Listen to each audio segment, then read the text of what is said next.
give you 3, 2, 1. 3, 2, 1. Good evening, folks. I'd like to call the Select Board to order. Tonight's meeting is being recorded for RCTV Live, Comcast Channel 22, Verizon Channel 33, and on Facebook Live and YouTube. The videographer for tonight's meeting is Rob. Tonight's agenda, we'll start with public comment and then go on to Select Board Liaison, Town Manager reports. We then have, I'm guessing, the Baptistes that are here. Hello. We're going to talk about approving 71 Middlesex Ave driveway request. Then we have 2 votes on some time-sensitive ARPA funding requests, one for the Trails Committee, the other related to the town forest, and I see we have some folks who can answer questions for us this evening. Then we're going to talk a little bit about the Affordable Housing Trust Fund draft bylaw, following up on the town meeting instructional motion. Following that, we're going to discuss asking boards, committees, and commissions to make annual presentations to the Select Board. We'll talk about our BASC appointment process policy, which is in the packet. We'll go to future agendas, meeting minutes, and then at the end of the meeting, we're going to talk about reviewing the responses to the RFP we issued for space for Town Senior Center, and that may involve us moving to executive session as well. So that it's written this way because we'll have an open session discussion first, and it may be that we decide to go to executive session after that as well. We have a second executive session item, which is related to meeting minutes from the past executive sessions for us to approve. All right, and with that, we'll come back to the top. Let's open it for public comment. Any members of the public? Mr. Brown, please step up to the podium. Good evening, Bill Brown, 28 Martin Road. I got a couple of little things tonight. First and foremost, I just got through meeting with a bunch of people. The Veterans Memorial Wall will be dedicated November the 11th at the high school at 11 o'clock, 11th day, 11th month. So I'd like to have all the publicity we can get from that. Everybody is welcome. The generosity. The other thing that I want to bring up is that by law, the town select board is supposed to preambulate the boundaries of the town every 5 years. It's been pretty close to 20 years. It's chapter 42, section 2. The boundaries of each town shall be located, the marks thereon renewed if the year located marked upon the face thereof bears the letter of the town locating its boundaries once every 5 years by at least 2 of the select of the town or 2 substitutes designated by them to write. The marking shall be made with a paint or other suitable marking material. The proceedings shall be recorded with the town clerk, the board of selectmen, the town in writing, and signed by penalty of perjury, setting forth the bound markers are located, and those that were not located. A copy of such record shall be also sent to the registered letter to the town clerk and the board of selectmen of contiguous towns. So you got a job. Huh, I bet you didn't know about that one, did you? correct, did not. Well, the last time we did it, I think just about 20 years ago, and I can remember James Bonazzoli jumping over the fence to go out on the apron of 93 to find the boundary. That was it. If you go up the end of Grove Street, you'll find one there. I think the most curious one is down on in Wakefield. I can't get straight off my head. But we were looking for it, and the woman comes and says, "You're looking for the town boundary?" We said, "Yeah." She's a legitimate seller. So pass that on. So thank you. There's a job for you. Thank you, Bill. Any other public comment? Same one, okay. Not seeing anything here. Caitlin, anything online? Any folks that want to speak? Nope. All right, then let us move back, sorry, to our agenda. I was working on my boundary discussion here for a moment. Okay, next up, Select Board Liaison, Town Manager reports. Charlie, you want to start out? Yes, nothing liaison related as far as attending meetings.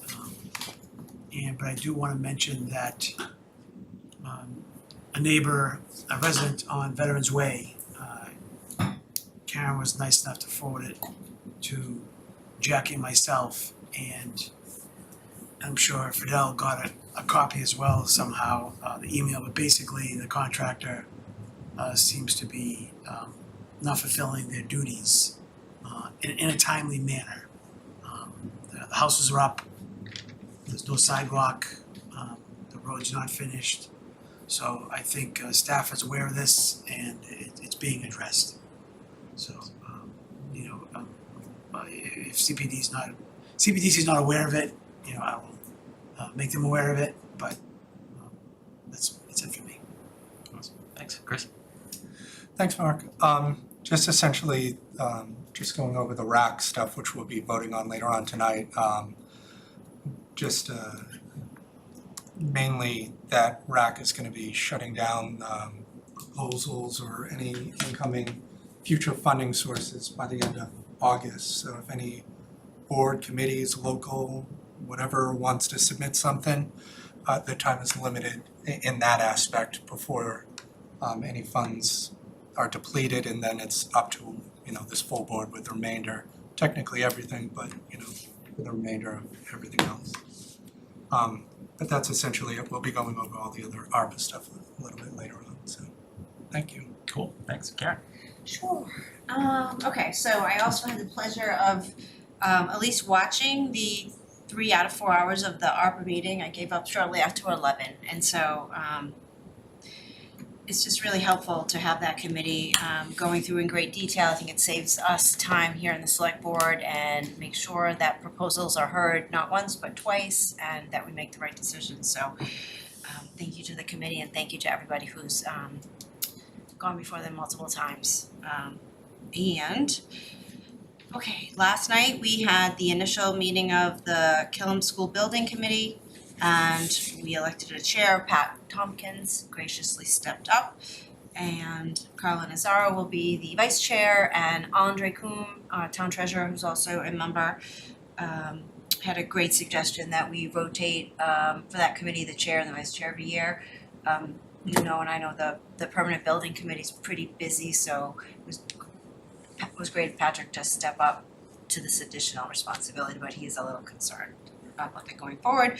So we're going to meet monthly. So the next one will be in August, and at this point, the committee's going to start Fidel's going to put up a webpage on the site so that we can refer people and provide a consistent message to the community. A couple of members asked to talk about, what the amount that needs to be presented to town meeting, where did that come from, start getting some data on that. And also, so the next job for the committee then will be to continue with the process and work with the select board and staff to prepare a warrant article for town meeting. And I just wanted to say thank you. I've been speaking with Kathy Kelly from the Trails Committee and Chuck Tyrone a little bit, and I just wanted to give a shout out to the group that is painting Matera Cabin. Chuck, could you help me with the proper name? It's a great example of you collaborating, because Matera Cabin is not the Trails Committee, but yay, these folks are like performing much needed services in our town. Yeah, so we have Thank you. Thanks, Jeff. so we have a volunteer group of people that are working out of the church down the street, and they come in each year. And it was brought to my attention through the DPW department, and they're actually have helped out the Trails Committee with building 50 feet of boardwalk, plus or minus, taking care of some graffiti, doing some trail clearing, and they're helping out the Conservation Commission by finally getting that Matera Cabin painted. So they're doing a great job. But each week, for the last month and this month here, they've come in with a group of 5 to 12 kids, and they just like the work. And so we put posts up all over the place.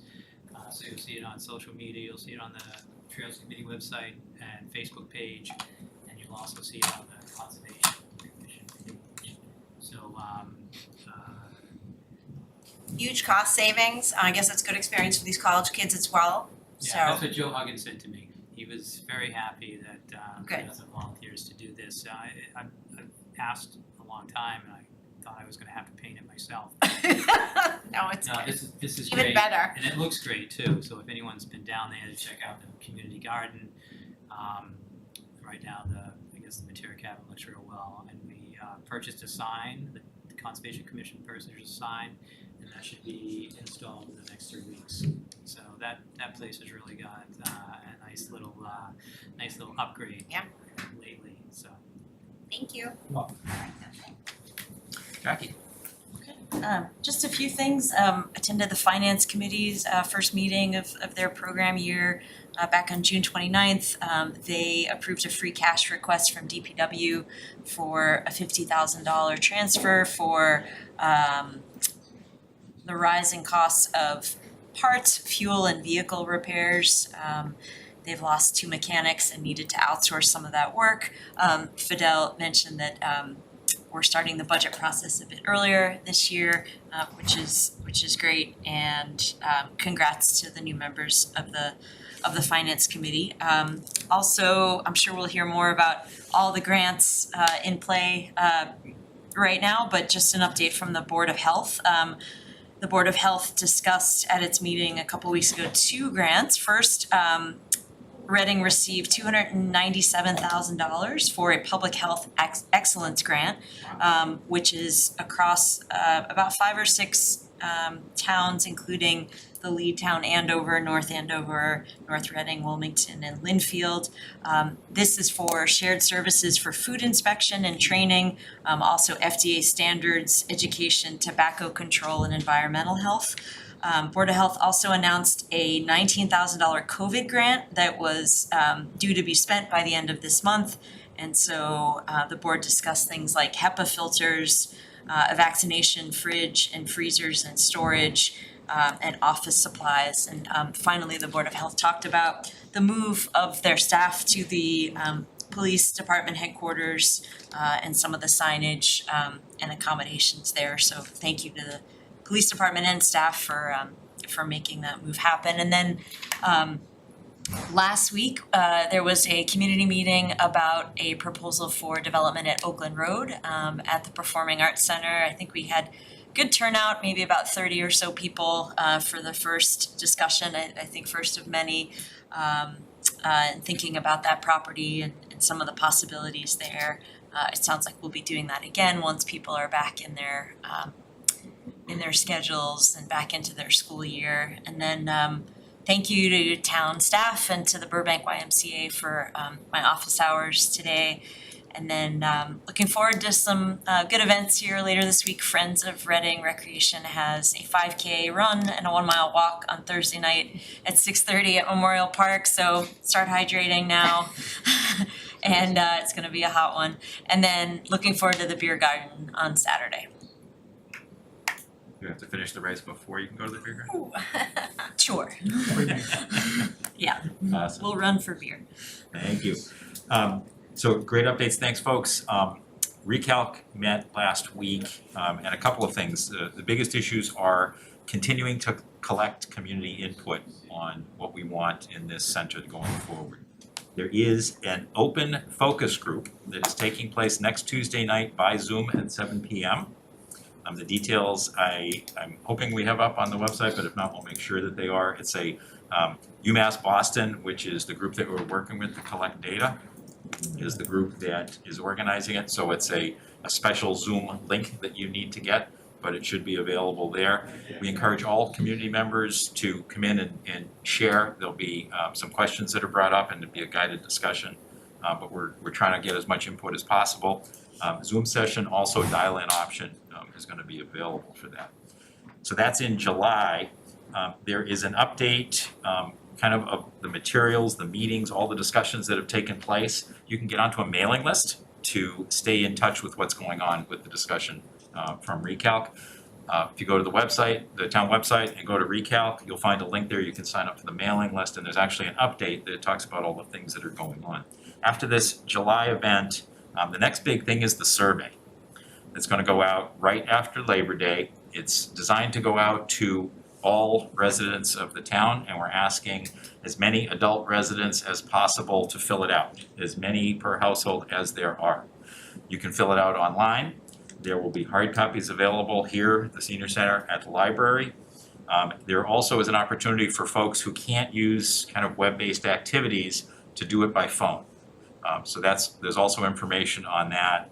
We're encouraging as many members of the community as possible to respond to that so we can better understand the needs. And I think that's the basic update. I'll pass it to you, Fido. Thank you. So I want to start with just an update about the legislature. Quite a lot of movement in the last week, and a lot of it affects us. The first thing is that the lieutenant governor signed into law extending remote meeting option until March 31st, 2023. So we've got a little bit of time. Obviously, it's not a permanent solution, but I'm hopeful that the legislature sees the benefit of allowing towns to have hybrid meetings. Also, the legislature, the governor signed into law the votes legislature, which essentially mandates early voting and expands the option for mail-in voting, and it is permanently in the state of Massachusetts. It's in the next meeting. Laura's going to come and speak on the changes of it. There's a couple of big changes that are going to impact our operation. So I won't steal her thunder, but it's something that it's timely, and we will discuss that at the next meeting. The budget was passed as well, which was great. I'm sure you read that the unrestricted government aid was increased significantly, which is a huge benefit to us. In the budget, we received 3 earmarks for a total of $100,000. We requested $50,000 to supplement the purchase of a ladder truck, $25,000 to repair a wall at Memorial Park, and $25,000 for the robotics team at the high school. So all those things are excellent. We also received notice that the legislation that is going to allow us to adopt green communities was passed by the Senate. In the previous version of the agenda and the packet, we had a letter advocating for the legislature. It was passed by the Senate, which is excellent. It is now back in the House to basically reconciliate both versions. Once that is done, it should go to the governor's desk for signature. So we are tracking that very closely. And on the grant side, I just wanted to give a major shout out actually to Ryan Percival, who was on the line.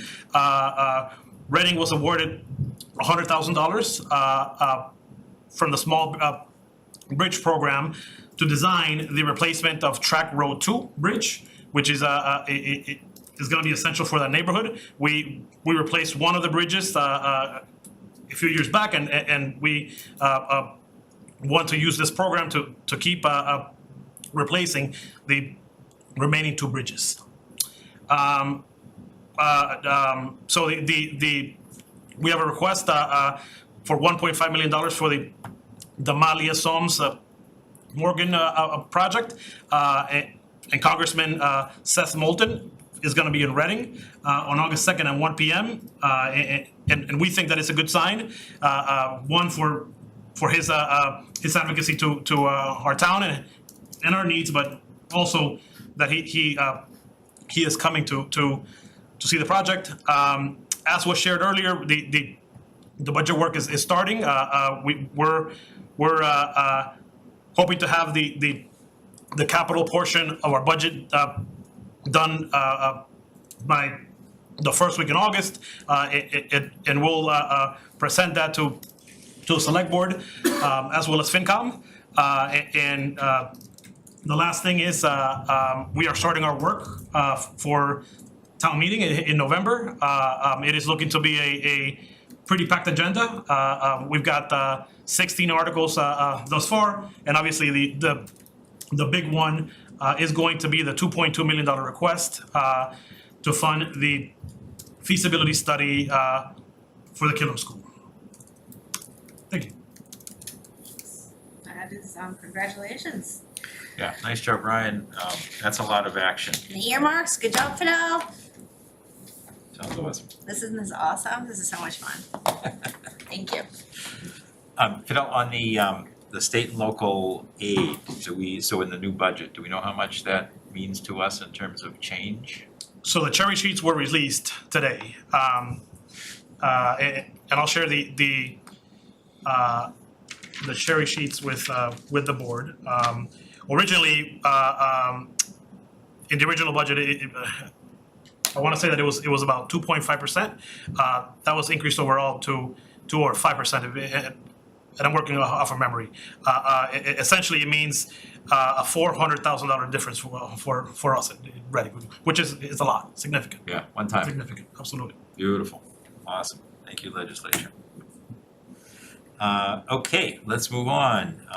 Next on our agenda, approve 71 Middlesex Avenue driveway request. We have the Baptiste here. We have Ryan, I see remote over there. Fidel, how do you want to drive this forward? I think if Ryan can present it first, and then obviously the folks are here. Go ahead, Ryan. Absolutely. Can everyone hear me all right? Yes. Excellent. Do I have the ability to share screen, Caitlin? Okay, thank you.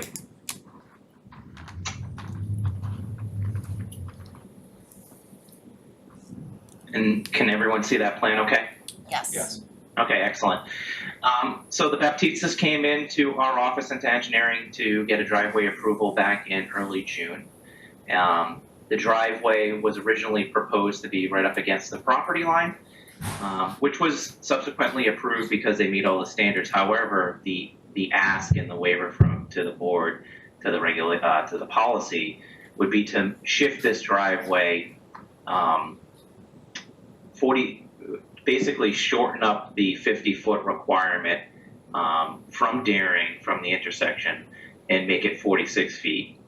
The reason being is because they would like to shift their driveway a little bit from the neighbor's property line. But more importantly, there's a mature tree there that they would like to protect and just shift this driveway over slightly.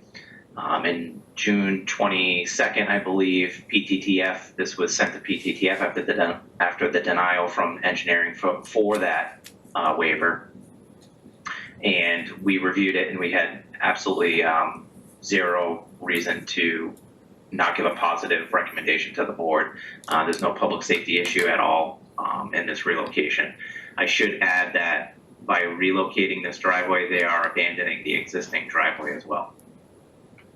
So it's pretty straightforward. So the request would be, just so we're clear on the policy, is that there's a minimum of a 50-foot separation from the neighboring intersection, and they want to be within 46 feet of that, so 4 feet.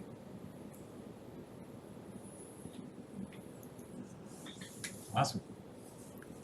Dan and Chris, anything you folks wanna add? It'd be great just to introduce yourself, say hello to the board. Thanks for coming in. Yeah, thank you. We appreciate the time and the consideration. I think for us, it's obviously a courtesy to the neighbor, and the tree is a consideration as well as the grading. But we appreciate you guys hearing it, and hopefully it's a good solution. We did get a letter from our direct abutter that he agrees that this is a good solution. So I don't know if you guys would want this letter. This is the abutter with the tree? Yes. Yeah, so if useful, we have it here. Just an email I printed out. So. Awesome. Board members, questions, comments? Karen. Thank you. You know what, I think the process that this has gone through answered my questions. We absolutely should be saving our public trees whenever possible, and I appreciate that we are maintaining safety standards even with a slight variation.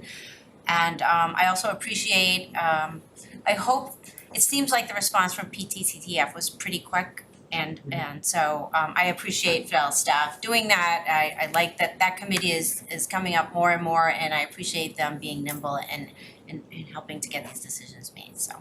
As do we. Oh, man. Any comments? No, you have a motion, Chris? Yep, move to approve the driveway request for 71 Middlesex Ave as presented. Is there a second? Second.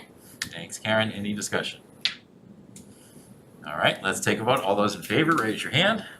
Those opposed, 5-0. Congratulations, you're on your way. Thank you very much, we appreciate it. Good Thanks luck for with the coming in. project. Thanks for coming in. Thank you.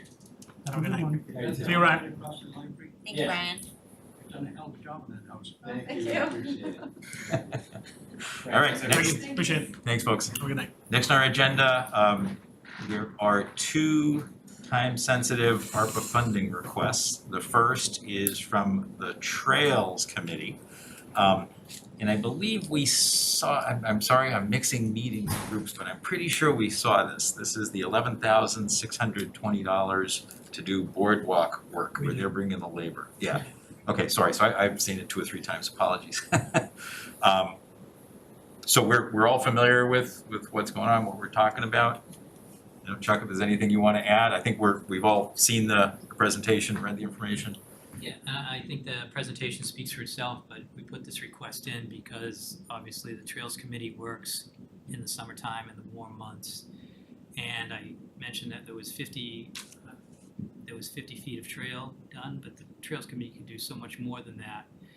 And we'd like to, meet our goal for this season, and we'd also like to have some supplies kind of waiting for new trails coming up. So the request is basically to have shelving and 200 feet of trail complete, not trail, but 200 feet of boardwalk complete, sitting at the Matera cabin waiting for us to use it. And then to protect that investment, we'd like to have the shelving, which would keep it up off the floor and give us the rest of the garage space to do indoor projects when it rains or just to set up whatever we need. So the Trails Committee takes care of most of the town's open space, the kiosks and the trails, and they mentioned that they take care of 15 miles of trails. But just as a point of information, that's like 80,000 feet.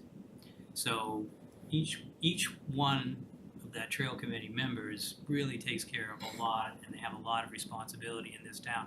80,000 feet of trail is a lot. Now, there's only 23 boardwalks, and that's what gets most of the serious repair, but we want to upgrade those boardwalks where we can and add more where they don't exist, and that's in the town forest, in Pine Vale, Birch Meadow, anywhere where they've been identified. And this year, the big push is Pine Vale, which is kind of a forgotten part of town. But it's really down by the Starbucks right off Pineville Ave. There's an entrance off Maple Street, and they're putting in a lot of work down there to try to, revitalize that spot. So we've cleared out the kiosks, we've put down new gravel for parking, and we did 50 feet of trail, and we'd like to do at least another 50 feet if we can. So that's our request. Thanks. Is Mary Ann Downing on by any chance? Yes, I am. Hi, Mary Ann. Hi. And just as a report from BRAC, at our meeting on July 13th, 2022, we voted 7-0 to recommend to the Select Board $11,620 be allocated to the Trails Committee Thanks, Mary Ann. from the ARPA. Right, from the ARPA funds. Board members, questions, comments? Chris? Thanks, Mark. Yeah, I don't think it's really hammered home hard enough that the request is $11,620, and you can't get anybody to do a deck on your house for $11,000 right now. So for all the volunteers that are going to be putting in the work to do this, you can't put a dollar figure on that, but I know it's above $11,620. So thank you to all of them that are going to be doing it.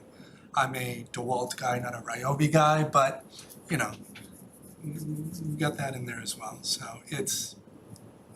I don't think people appreciate it as much. Like I said, when I started here to Karen, I've never been in the town forest before, et cetera. And subsequent to me making that statement, I've been there like a dozen times now, and I see that people really do care about in keeping, in upkeeping what we have. So this is one of the easier decisions that I've had to make, so thank you.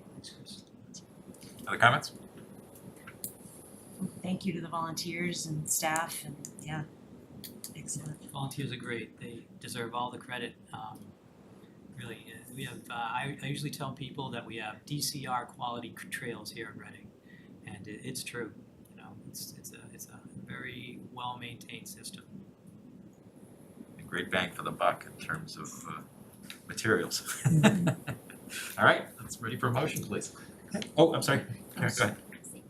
Sorry, I I was didn't see gonna you. say that I appreciate the presentation, and it was great for RAC, it made the job easy, and it's great for us, and I think it's good for the community to come and see where this is coming from. It's very adequately and comprehensively justified, and so thank you, and I haven't been to Pineville yet, so I just wrote it down, it's on my list. Thanks. All right, ready for a motion, please. Move to approve $11,620 in ARPA funds for the Trails Committee as requested. Is there a second? Second.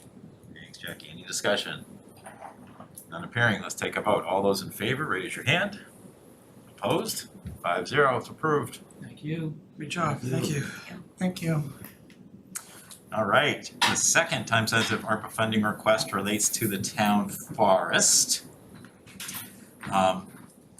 And so, Marianne's gonna give her a report in a minute, but the background, again, we've seen the information, the discussion was for, and then, Bill, you may wanna comment on it also, not Bill Brown. You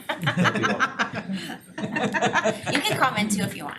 I commented on that. So, this relates to kind of the next phase of the dead pine tree clearing and some invasive species work that's going on. And what made this time sensitive, sorry Bill if I'm stealing all your thunder, was the need to bid it out soon so that it can be scheduled in. Apparently the best time to do this is in kind of the dead of winter, but we need to have bids come in kind of ASAP to get it done. So that's what made it time sensitive. I won't steal any more thunder, Bill. Is there anything else you want to add? Sure. Yes, thank you for the opportunity to speak with you.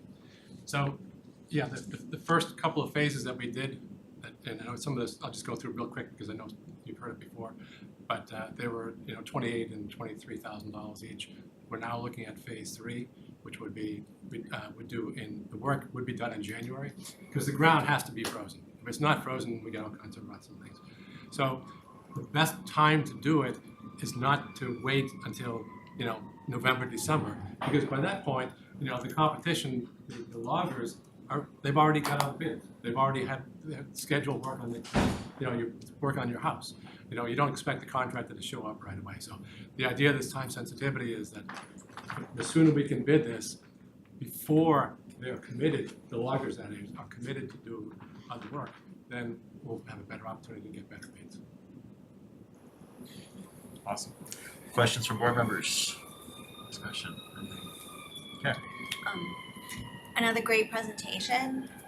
The picture is horrifying, and I'm pretty sure RAC was horrified. I know the chair of RAC looked pretty horrified to see the pictures of all the dead trees. I don't know that anyone expected it to happen that quickly, although we were headed in that direction. And the other thing that's really helpful for the community is these invasive species, which I've already done a couple stints of pulling, and I didn't make a dent, and it's really scary. And once you see them on a slide like this, or in the town forest, then you realize they're everywhere. And so, again, that's another indication of climate change. But for people looking at weeds in their backyard, boy, if you see Japanese knotweed, you better get ahead of that, and some of the others too. And if we don't do it now, it's gonna come to the point where there'll be a tipping point where it's just the town forest, native plants will be overwhelmed.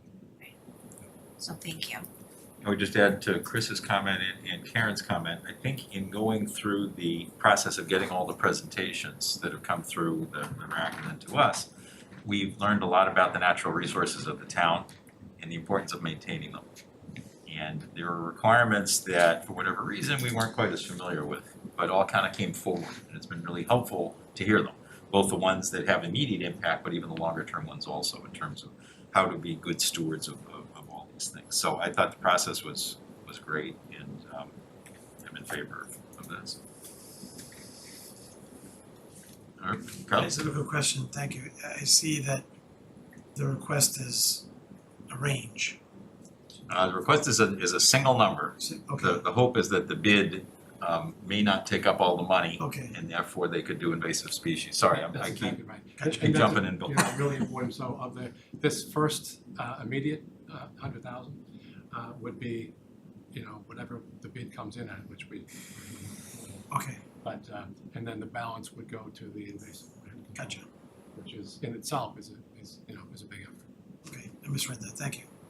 No, that in fact was a discussion that we had, because I think we all kind of thought that. There was a discussion of, well, let's take a lower number. And then the RAC went through it, and Bill explained that, wait a sec, here's what we're hoping to do, and we don't know what the bid's gonna be. Hopefully it's very favorable, and we can do more with invasive species, more to get rid of invasive species, just to be clear. Okay. Any other comments? No, I think we're ready for a motion, please. Move to approve $100,000 in ARPA funds for the Town Forest Committee as requested. Is there a second? Second? Thank you, Karen. Any further discussion? I think we're all set. Take a vote. All those in favor, raise your hand. Opposed? We are 5-0. Congratulations, Bill. Thank Thank you very much. Thank you. Thanks. Good luck on the bids. Thank you. Yeah, may they be very low. Yes. Okay, I'll show you that. Oh, interesting. If we open it, we'll let in like 100 degrees. And so let's see, maybe gently open. This room, there's something about this room that isn't great. This is not a happy face. So I don't know if there's anything else we can do. The FinCom room is fine. It's awesome. This room has not been fine, even though this was part of the restoration after we had that water leak. I don't know what's going on. All right, let's see what happens with cracked it. All right, Know what's going on. all right.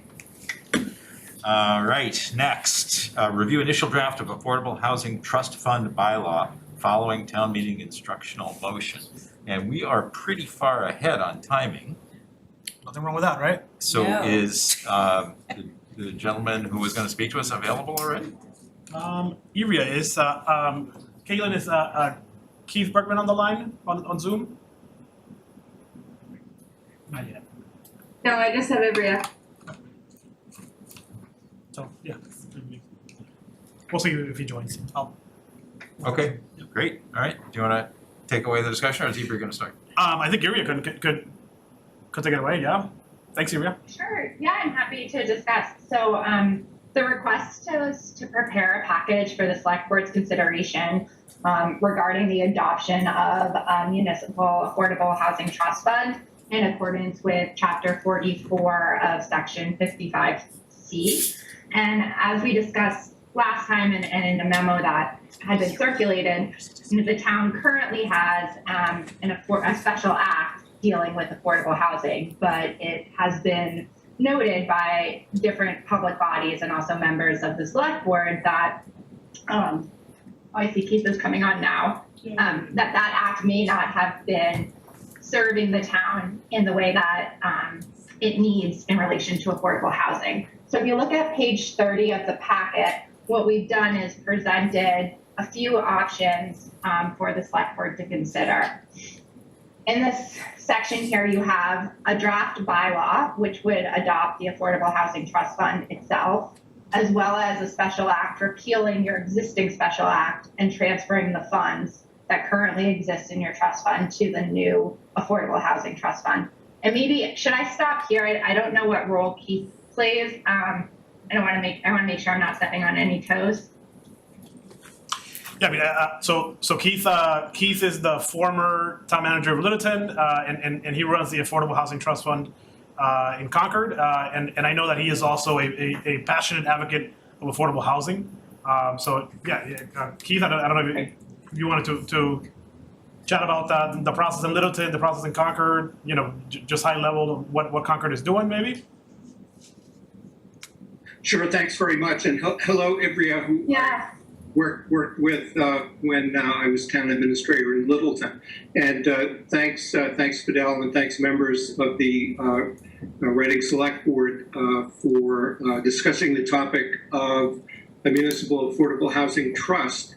My name's Keith Bergman. I'm a retired town manager. I volunteer as a ICMA, MMA senior advisor, and I'm a resource for all active town managers and assistants.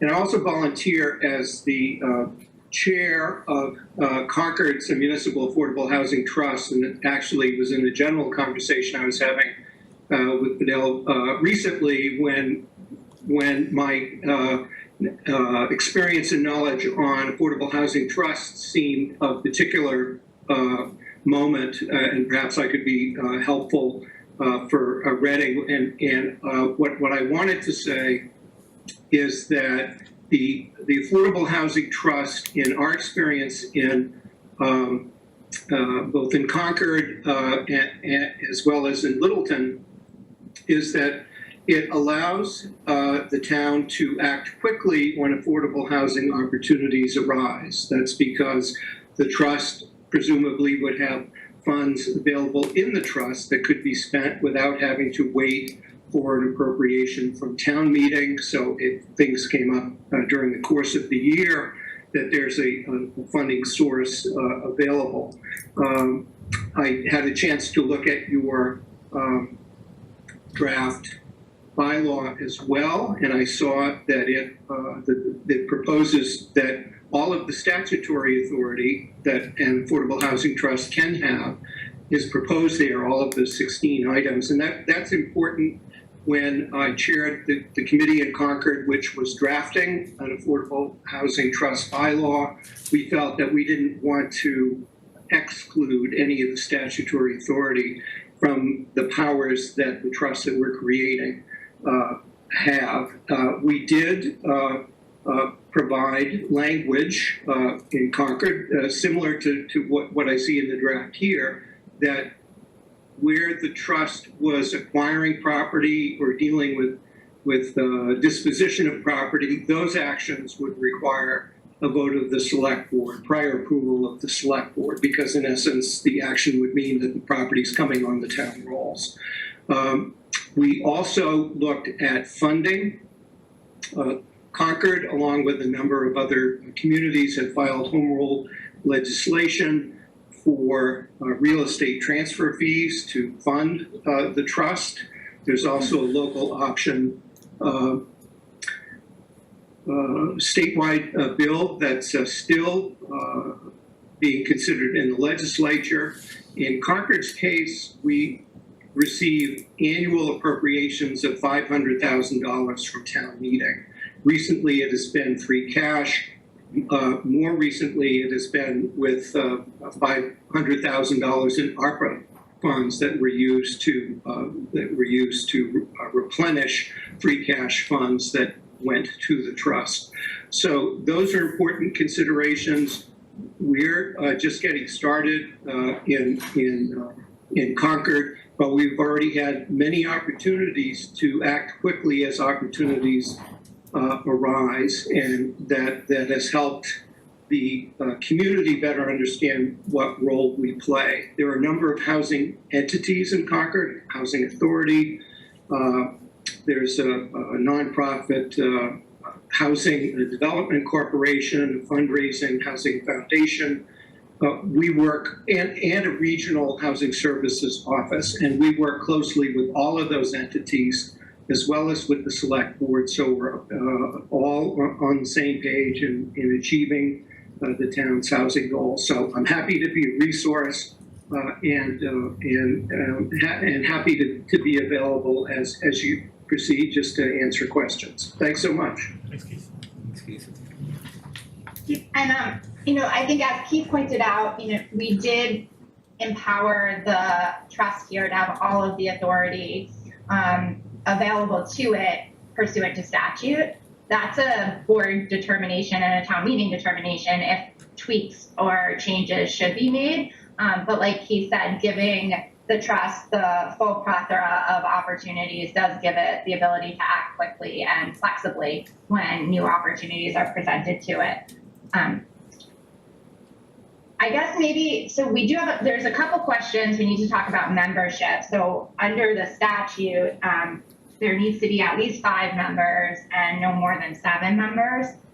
So we were trying to figure out how many members Reading wanted. Fidel had recommended either 5 or 7, but I think that's a decision that the board should talk about tonight. And in some communities, those individuals need to have certain expertise or experience. In other communities, it's purely at the discretion of the select board. So that is a decision for this board to make tonight, what it wants to propose to town meeting.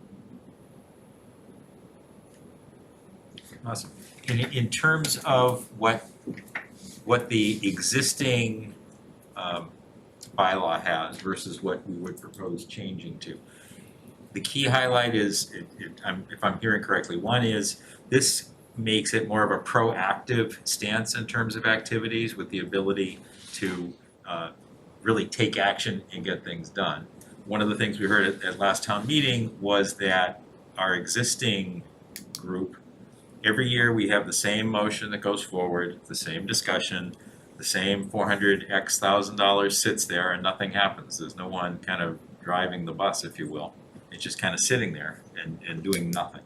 And the advantage of changing to this structure, responding to the instructional motion from town meeting and the discussion, would be to actually empower some people to get more involved, to be proactive, to see where there are opportunities, and ideally have at least the transfer of the old funds, and potentially, as Keith was talking about, the ability to put additional funds in at different points in time. So am I Correct. catching it? Yeah. Yeah, just one tweak is that right now what you have is a special act. You do not have a bylaw that looks similar to what we're presenting here. And one of the biggest benefits, the one that we talked about last time, I came in front of this body and discussed the trust, and also what Keith has highlighted is the ability to act without town meeting authorization.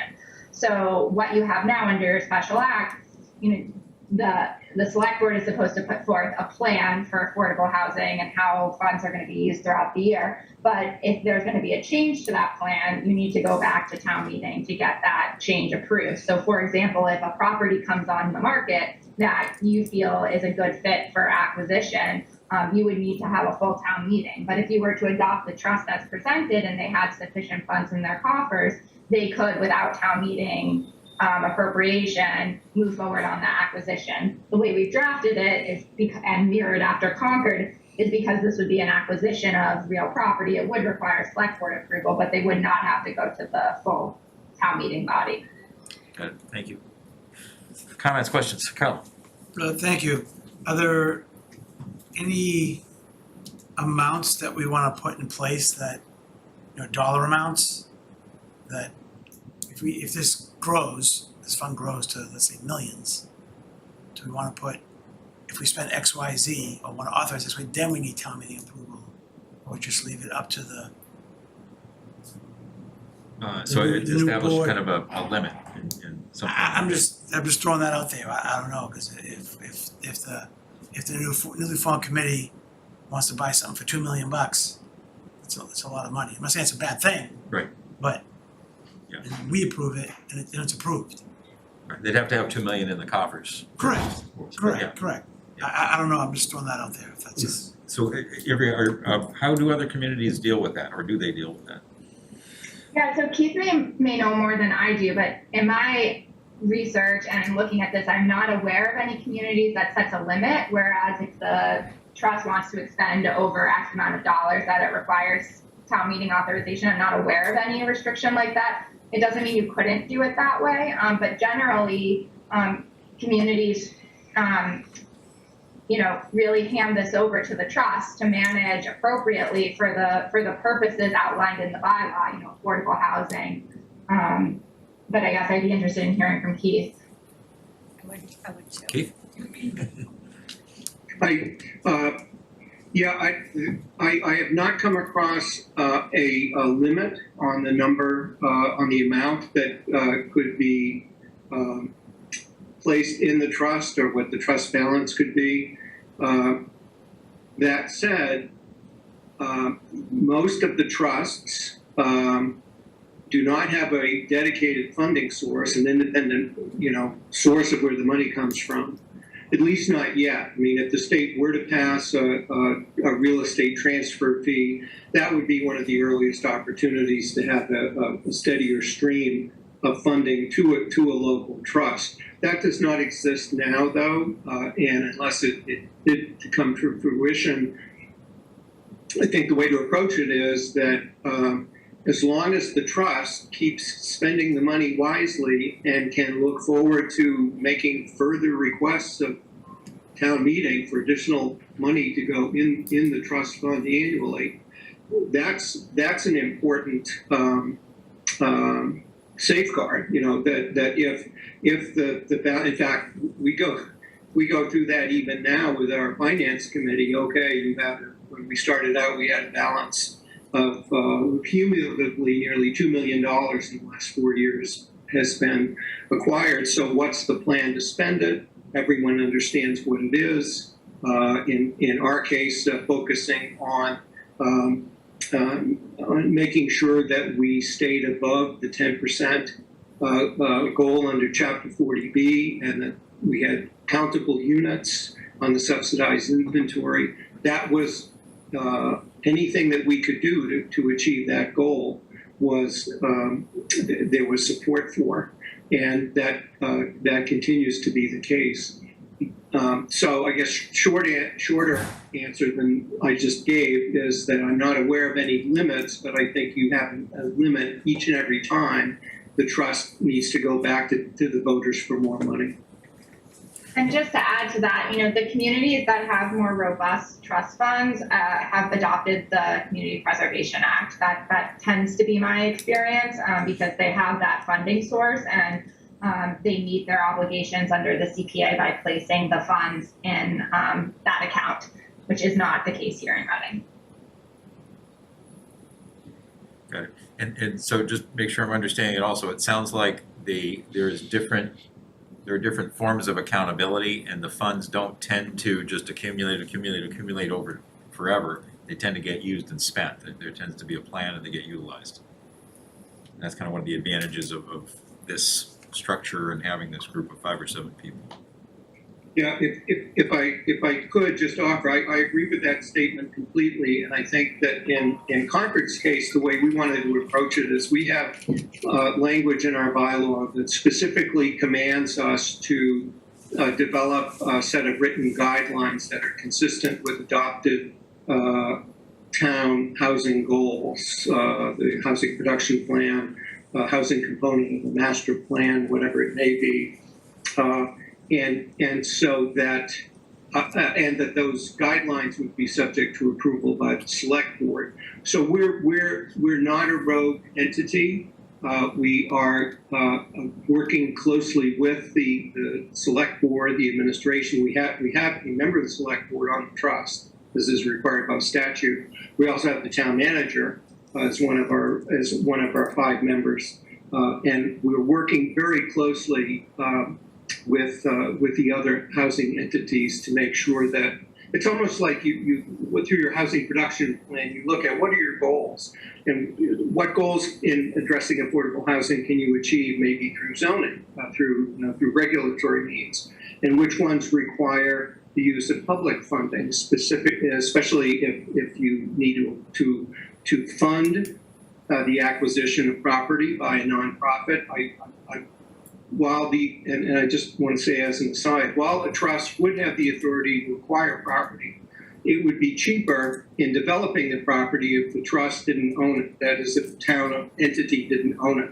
And so what Concord has done, we've been awarding grants to a local nonprofit, Community Development Corporation, to do the development. And there's another hat that I wear, not yet another volunteer position I hold is my first community that I worked in was Nantucket, which is actually where I'm calling from tonight. And I serve on the nonprofit Housing Nantucket's Board of Advisors. And Housing Nantucket is an applicant for funding from Nantucket's Affordable Housing Trust, and it's our goal to help the town achieve their goals. We manage properties, we can own and construct our properties, thus often with town funding. So, and that keeps the cost of development lower. So there's just a lot of opportunities that exist with the trust. I'm so glad you came tonight. This is really helpful. Thank you so much. Keith, did the nonprofit in Concord and Nantucket come after they created these trusts? Were they already existing? In both cases, the nonprofit was in existence first, so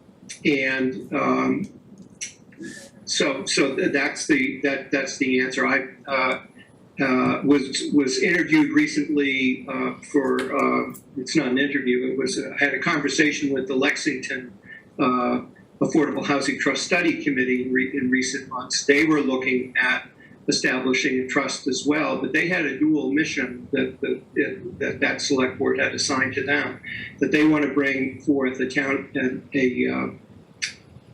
meeting a affordable housing trust bylaw and a proposal for creation of a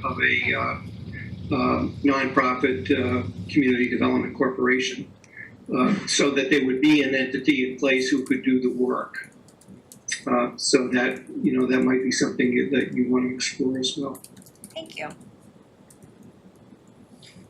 Can you folks talk a little bit about the different potential funding sources? I know I heard CPA, I heard town meeting allocation, I heard potentially ARPA allocation. Is it also possible that if CPDC, our community planning, offered a waiver on building affordable units in exchange for money, that money would come into the Affordable Housing Trust? Is that possible? And are there other general sources that I haven't mentioned? Go ahead, Keith. I'll take that, because what I forgot to mention, when Littleton passed the Affordable Housing Trust bylaw, it was part of a package. And the package also included an inclusionary zoning bylaw with a provision that in cases where the planning board allowed it, I think the threshold might have been, I forget if it was, I think it was less than 20 units, that there could be an in lieu payment where money went in with the trust fund in lieu of creating the affordable unit, but that was at the discretion of the planning board under the zoning bylaw that Littleton brought forward. In fact, it was part of a package. The zoning, there was the master plan was updated. There were 5 measures that topped the list for implementing affordable housing, and they were brought forward as a package, and they passed as a package. Concord passed the package as well in 2019. Following an affordable housing funding study committee that had been seated in 2017, the report that came back 2 years later was how do you fund affordable housing? It was a package consisting of establish the Affordable Housing Trust Fund, file home rule legislation for a dedicated funding source, and 2 proposals were submitted, one for a real estate transfer fee, the other for building permit surcharge. And both of those measures are still pending. Now, years later, they're still pending. Maybe they may only have a shelf life of 10 more days, but we'll see how it goes. And then the third measure was that in the interim, $500,000 a year should be appropriated by town meeting. So that was the package in that case. But again, it was mindful that they also knew that they already had a nonprofit housing development corporation that could do much of the heavy lifting. Ivrea, you had a comment you wanted to make? I was just gonna echo what Keith said, you know, we worked on the inclusionary zoning for Littleton, so there is an opportunity there to look at CPDC's bylaws and see if there's something we can incorporate. The only other funding source that I don't think has been mentioned is gifts. You know, individuals can donate directly to the trust fund. Other questions? Chris? Thanks, Mark. Keith, I know you had mentioned that Concord got money from, for this from ARPA. Do you know how much money Concord got in ARPA funds by chance? You know, when I was a town manager, I knew all of those numbers off the top. But I think the net, it's certainly below 10 million. And I think the number is 6 million, the total in ARPA funds in Concord. But only, thus far, only 500,000 has gone indirectly from ARPA funds into the trust fund. 500,000. Yeah, no, I was just asking in general how much money Concord got in ARPA Oh, funds. gotcha. I thought it was over 10 million if I had to guess. I wouldn't have said No, it was. it's below 10 because all of our ARPA funds, I do know that all of our ARPA funds can be considered as lost revenue. So, and that, Right, so yeah. that tells you it's under 10. Jackie, go ahead. Yeah, Keith, thank you. Really helpful context here. I want to follow up on something you mentioned that the ARPA money came to Concord indirectly. Is there anything about that indirect nature of how Concord received that money that's instructive, you know, for our town? I guess I'm just wondering kind of what were the steps there? Yeah, well, it indirectly went to the trust fund. It directly went to Concord. The Concord Select Board made the policy decision that they that the trust fund and in fact they reached agreement with the Finance Committee as well that the trust fund should continue to be funded for the year we're in right now with $500,000 from free cash. However, since so doing would have meant the total use of free cash exceeded the policy on how much free cash you're supposed to spend, that the selectmen agreed to transfer by a like amount, $500,000 from the ARPA funds to lost revenue, so it showed up in the following years. It will show up in the following year's free cash balance. So it was more of a policy decision. However, the select board is considering right now and in the coming weeks whether there are projects that they could spend without waiting for town meeting, because our annual, typically town meeting just is once a year at the annual, and so the select board here are looking at whether use of ARPA funds which they could simply vote for to award for a particular purpose. And I'll tell you that the Affordable Housing Trust Fund is going to be asking for some of that. Thank you. Brief historical perspective, as I remember it, folks can correct me if I'm wrong, but here in Reading, I believe we at one point had maybe around $900,000 in our existing structure that had been sitting there. It came in from developers, and that was kind of an offset that they did. So it had been sitting there for years and years and years with nobody touching it. And then the folks at the Atlantic Development requested some of it toward affordable housing units. And as that was kind of the only proposal on the table, I don't mean to diminish it, but that was the only proposal on the table, town meeting decided to allocate $400,000 to it. That's how I remember it. Yep. And then it's been kind of sitting Yep. with nobody really managing it. And every year at town meeting, everybody complains, why are we doing nothing? Why is it sitting there? And then this year it turned to an instructional motion to say, hey, do something about it. Jack, go ahead, sorry. Oh, sorry, I saw you playing with the bottle, I thought it was a hand. Sorry, I anticipate too quickly sometimes. Chris? Thanks, Mark. Yeah, for me, obviously, with seeing nothing done for years like that, it just makes sense to finally do something with it, otherwise just get rid of it entirely, if it was even legal to do that kind of thing. But I know Ivrea mentioned the fail-safe about having the select board have to vote on property anyway, so I guess that kind of gets around the loophole if they want to put a Ferris wheel and merry-go-round that, you know, they can't just do it, so. I mean, I'm fine with just knowing that there would be somebody that would prevent something absurd like that kind of happening, kind of thing. So, just something has to be done with something. For me, I just know that if we think we're gonna move the needle on 10%, that's unrealistic. You're gonna need tens of millions of dollars for any of that stuff to matter.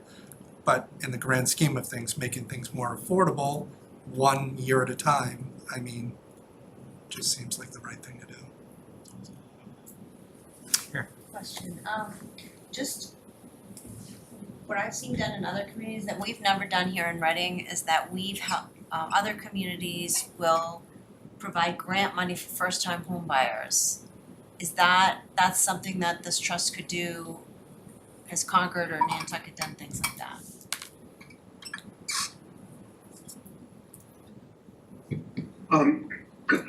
Concord has not done that. I know that there's a rental assistance program that Littleton has been involved with, and some of the other communities.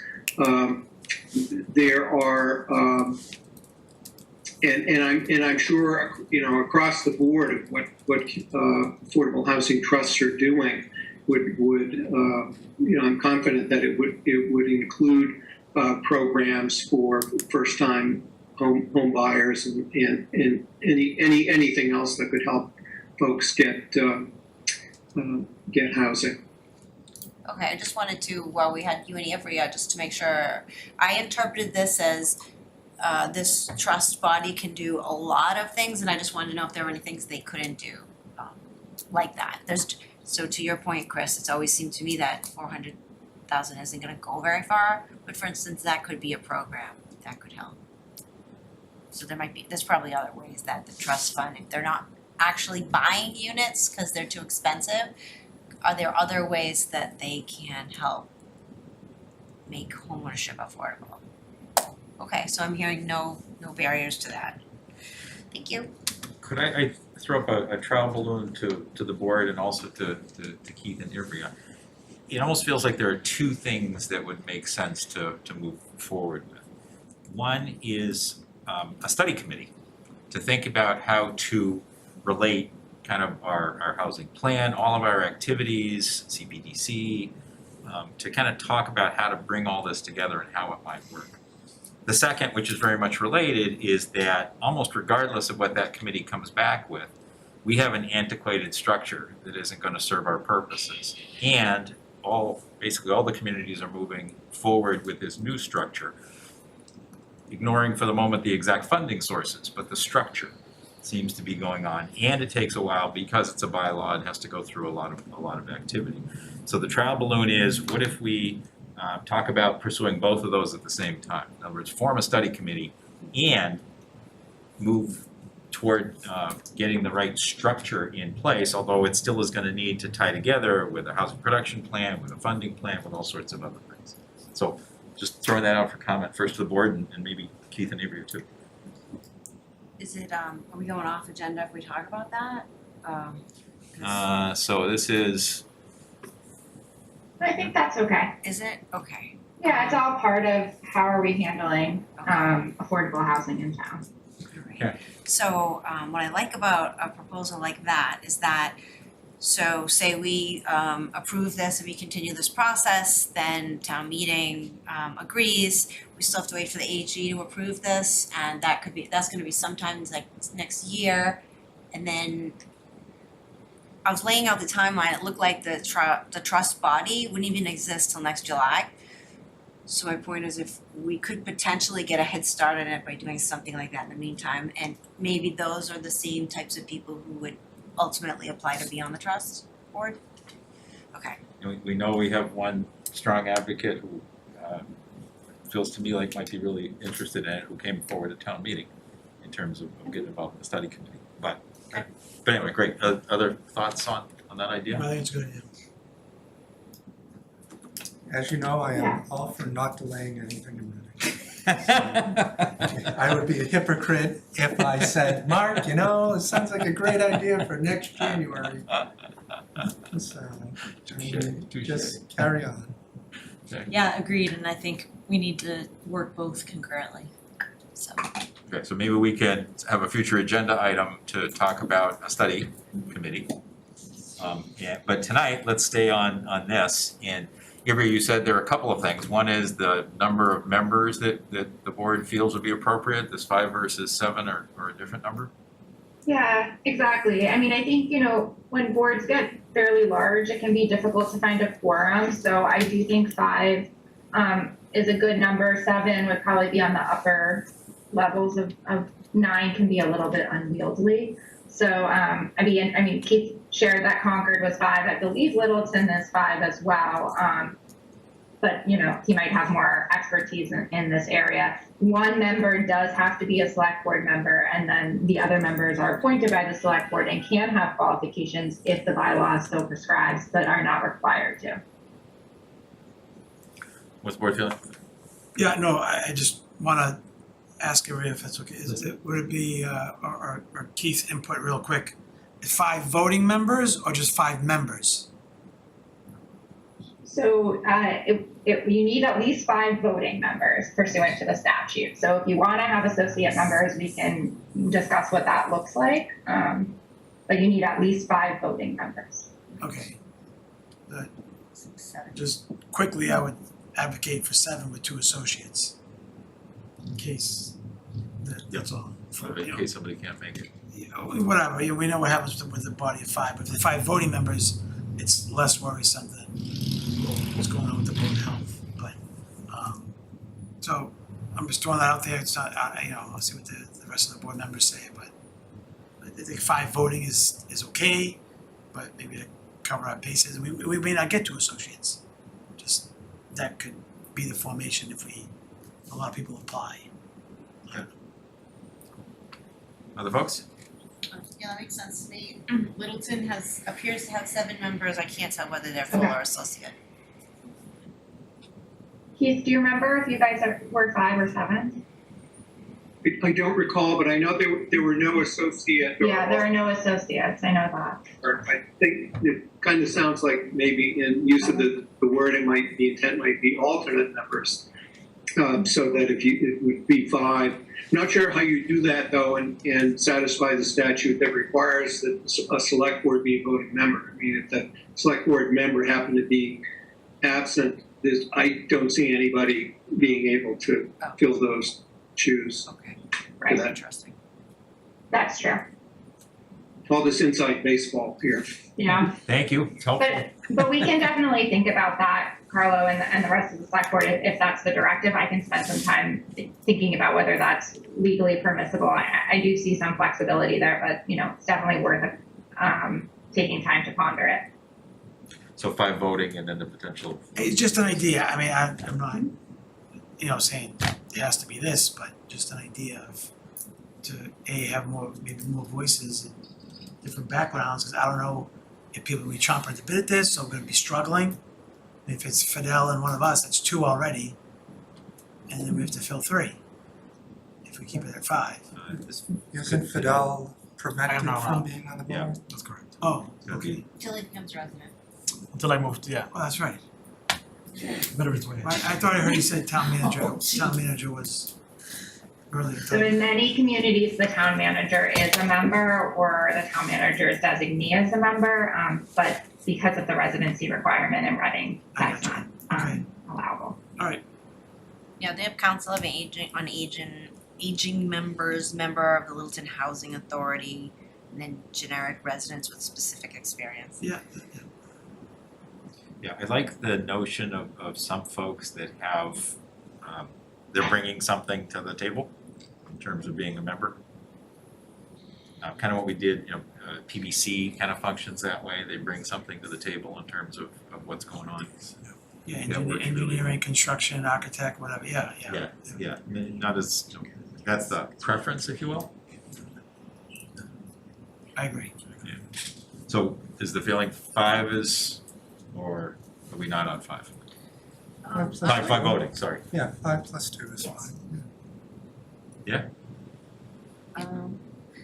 I would love to hear what if there's anything else to, we could say, I don't think it's really clear in our boards and committees what associate members when they can immediately step up and vote, or it has to be by board or committee.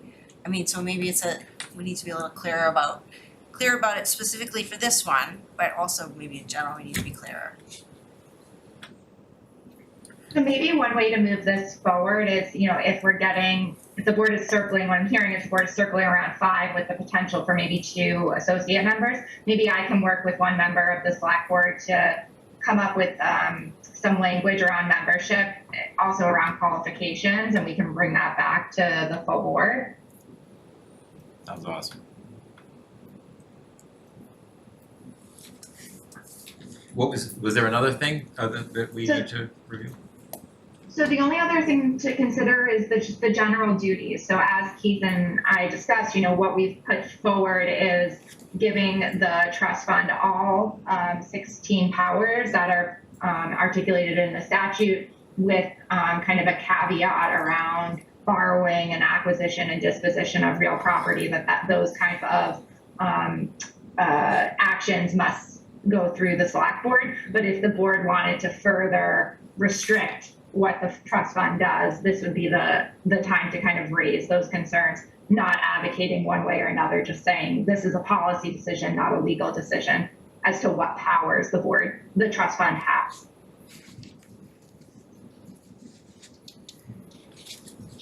I liked that they don't act without coming before the select board, because it gives them the power to go ahead and do a lot of the due diligence, but then start the broader community discussion with the select board.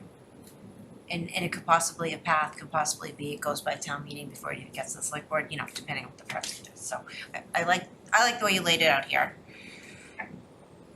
In point O, if you look at it on page 33, to make recommendations on proposals to town meeting, subject to approval by the select board, when such proposals create or support affordable housing for low and moderate income households.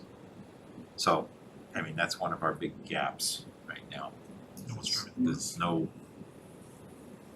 planning or talking. Chris?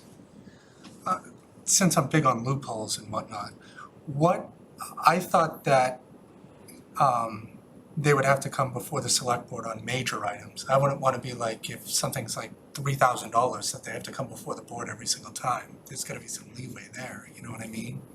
So I wouldn't want somebody to come for all that kind of stuff. It's just like major decisions or whatever. I don't know if they'd have that authority would they? So, major's not defined. So one way to handle Chris's concern is that the board could vote to allow the trust fund to move forward on items under a certain dollar value, or to accept donations under a certain dollar value, to lease property on an annual basis if they go through certain requirements. So there are ways to streamline it so that they're not coming at each and every time in front of the select board. But when you draft that into the bylaw, then changing it can become difficult. So leaving it more flexible, like leaving it with this level of flexibility, can be a benefit, if that makes sense, Chris. What if we did like 25% of what the funds currently in the trust fund, anything under that they could just do, and anything over 25%. This way here, if it changes and they get $30 million 10 years from now, it's not, well, you could have come for 25 grand. Like, if we just did a percentage, that would just carry on. We can hammer out the percentage. I just think if we have 400,000 now, 25%, that's 100 grand. That seems reasonable, that anything under that they wouldn't need to come before us, Can you clarify? But Chris, so the times that the trust would need to come before the board are limited to borrowing money, mortgaging or pledging trust assets, purchasing accepting, selling, leasing, exchanging, transferring, abandoning, or conveying an interest in real property.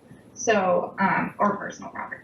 So, these aren't small grants, what Keith was talking about or what Mark was talking about, maybe, or Karen about a first-time home buyers program. That type of stuff would not require select board approval. It's really when we're talking about things that deal with acquisition and disposition of real property or encumbering property through a mortgage. And Keith, I don't think this is that uncommon. Keith might have more insight into this. Yeah, I think that, well, first I'll say Concord's Affordable Housing Trust Bylaw Study Committee, which I chaired, specifically did not include a dollar limit on which would trigger a trip to the Board of Selectmen for approval. But we were aware that there are limits that are set in a lot of communities. I use Nantucket as an example, and just to blow your mind here, the town of Nantucket town meetings appropriated this year $40 million for affordable housing, of which I think about 10 million of that went directly into the Affordable Housing Trust Fund.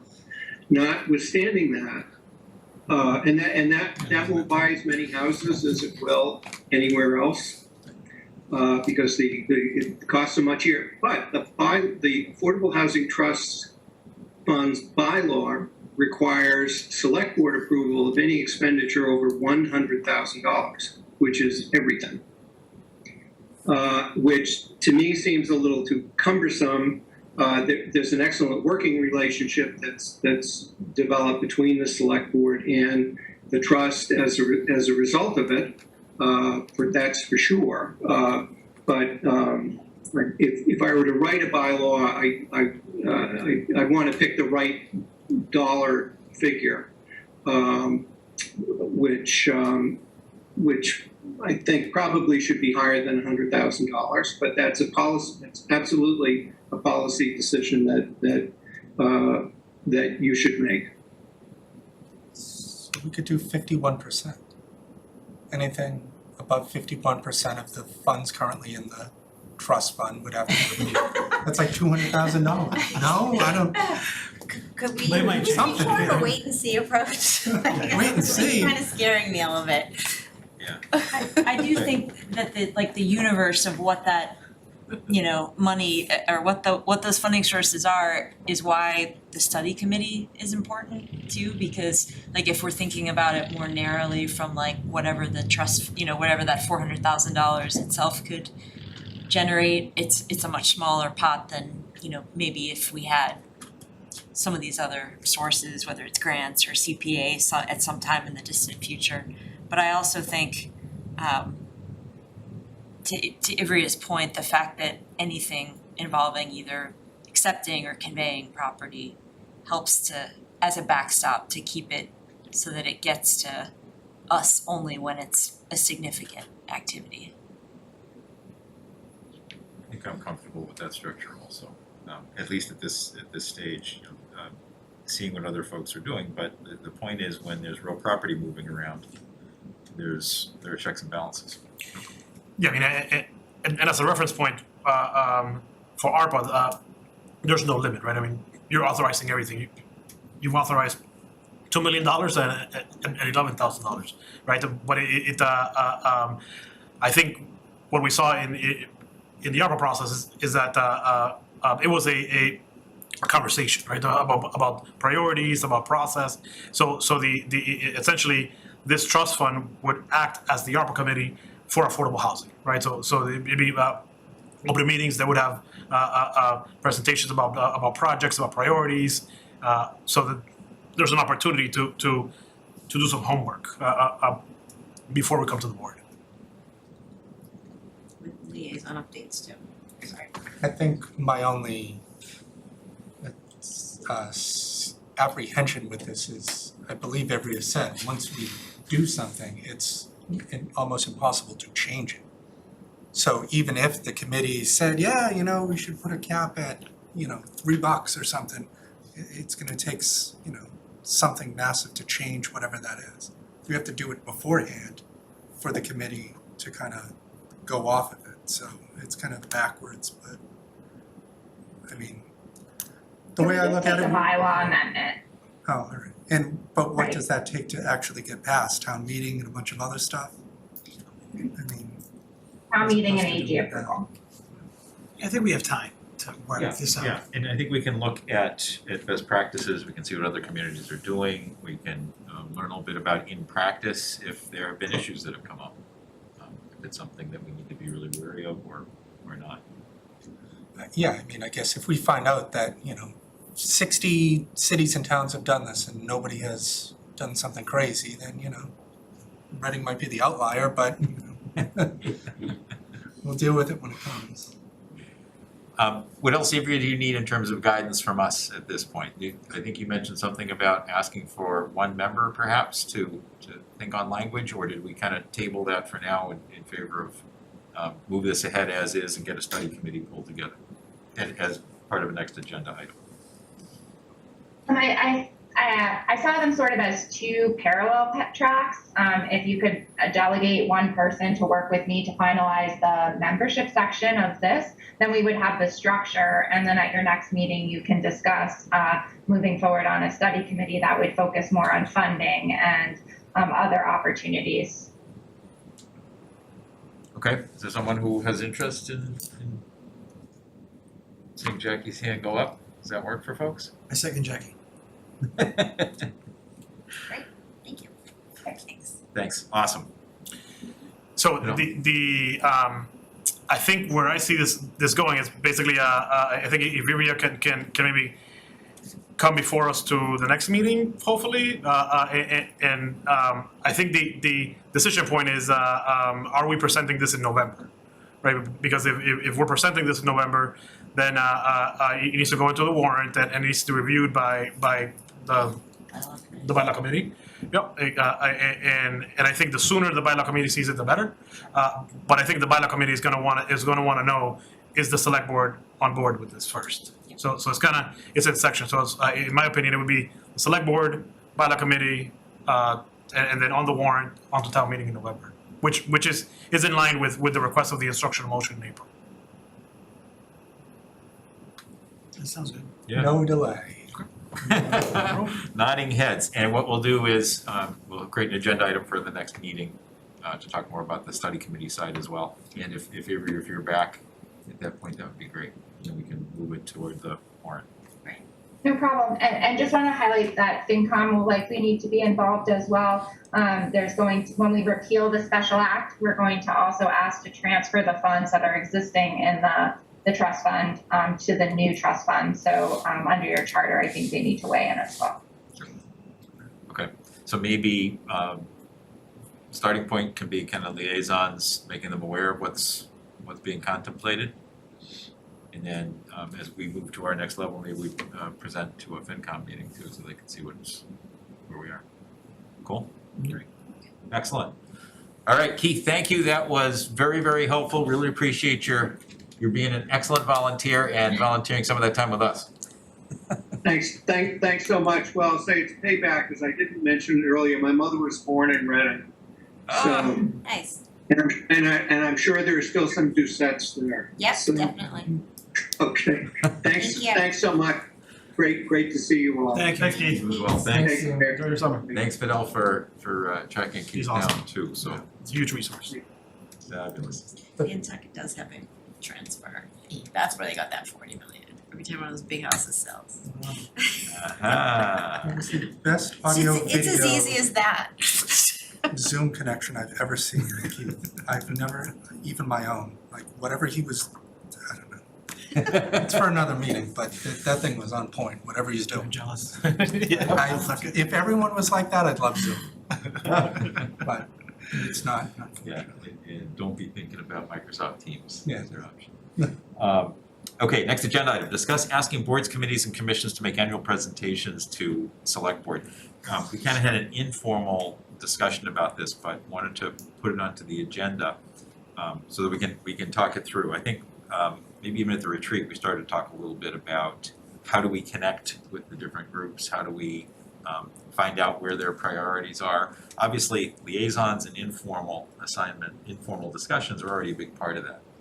But the notion of having them, giving them the opportunity to come before us and scheduling it so that we have a couple that would go each meeting potentially, so that it's not burdensome on them or us in terms of time, might be a great way to kind of get closer. So I wanted to put that up for thoughts, feedback. Go ahead, Karen. What I was gonna say, so, for instance, we've learned a lot about what Trails and Forest Committee are working on because of this ARPA process. They're coming in there looking for capital and asking for capital, so next year, we won't know what the hell they're doing, right? Because unless we have them do this. So unless there's another, in the meantime, if we end up having a sort of a capital planning committee, that would be one way to increase the communication, but I would be happy as we talked about the Ice Arena Authority and some other groups that we really haven't heard from, so I would be fully in support of this. Yeah, no, I agree. I think it's worthwhile having the groups come in and whatnot, and like I mentioned at the retreat as well, that the select board has, our code of conduct policy that we're supposed to follow, and we can reinforce it with every group that comes in here. That they know they have to, kind of abide by what we're doing as stewards of the town, so. I think it's a great additional kind of reinforcement. Any concerns? No. Okay, so should we empower Fidel to reach out and maybe we try to limit ourselves to 2 per meeting, unless we have a particularly empty agenda? Or one. Or what, well, I'm just thinking the number of committees that there are. At one, I'm not sure we're gonna get through We meet everybody. like 26 times a year. We do, but some of the budget ones, we probably don't have extra time for. And there'll be occasional ones where we're just packed to the gills. Some one, maybe 2? Up Yeah, to one, 2. maybe 2? Up to 2. Up to 2. How's Up that? to 2, okay, 51%. okay. And do we wanna start, do we wanna just do it randomly? Do we wanna have particular ones? For example, you mentioned Well, Ice Arena that we If you haven't. wouldn't mind, in our retreat, I think we talked about a few, I don't remember the other ones, I think but, there's a list in here that Oh, okay, is from the included. retreat? Go to the Okay, right page. thank you. I know, I'm just Page taking notes. is 34. Okay, thanks. This is the master list.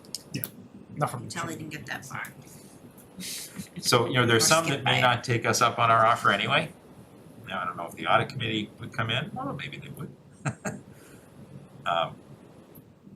Well, that's the thing, like you said, we put it out there, Yeah, it's an offer. and some people are gonna say, no, thank you now. Maybe, I think you have to go in order, not alphabetical, but go and ask, hey, we're gonna give you 10 minutes to come present, talk, ask questions, and I say, well, we're good right now, and then you go then, Maybe we even ask you to go out and actually lob dates at people, lob meeting dates and say, Absolutely. hey, Board of Cemetery Trustees on September 9th.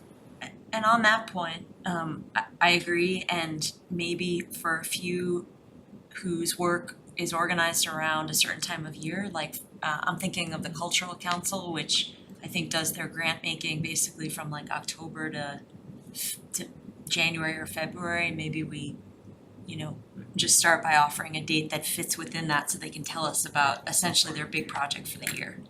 I don't know how That's a good many are like that, but I would imagine maybe some of like the trails in town forest, they're gearing up for a lot of work in the spring, although not all, as we heard. Yeah, so you're thinking winter might be a good time for them to come in as an example. Yeah, or of like gearing late up. winter, yeah, Yeah, I think that's great. I think the coalition, I talked to Erica, I'm the liaison to them. She would be happy to come in, and they have a lot of things going on, including the new mental health counselor, which I think would be great to kind of share more with the community about.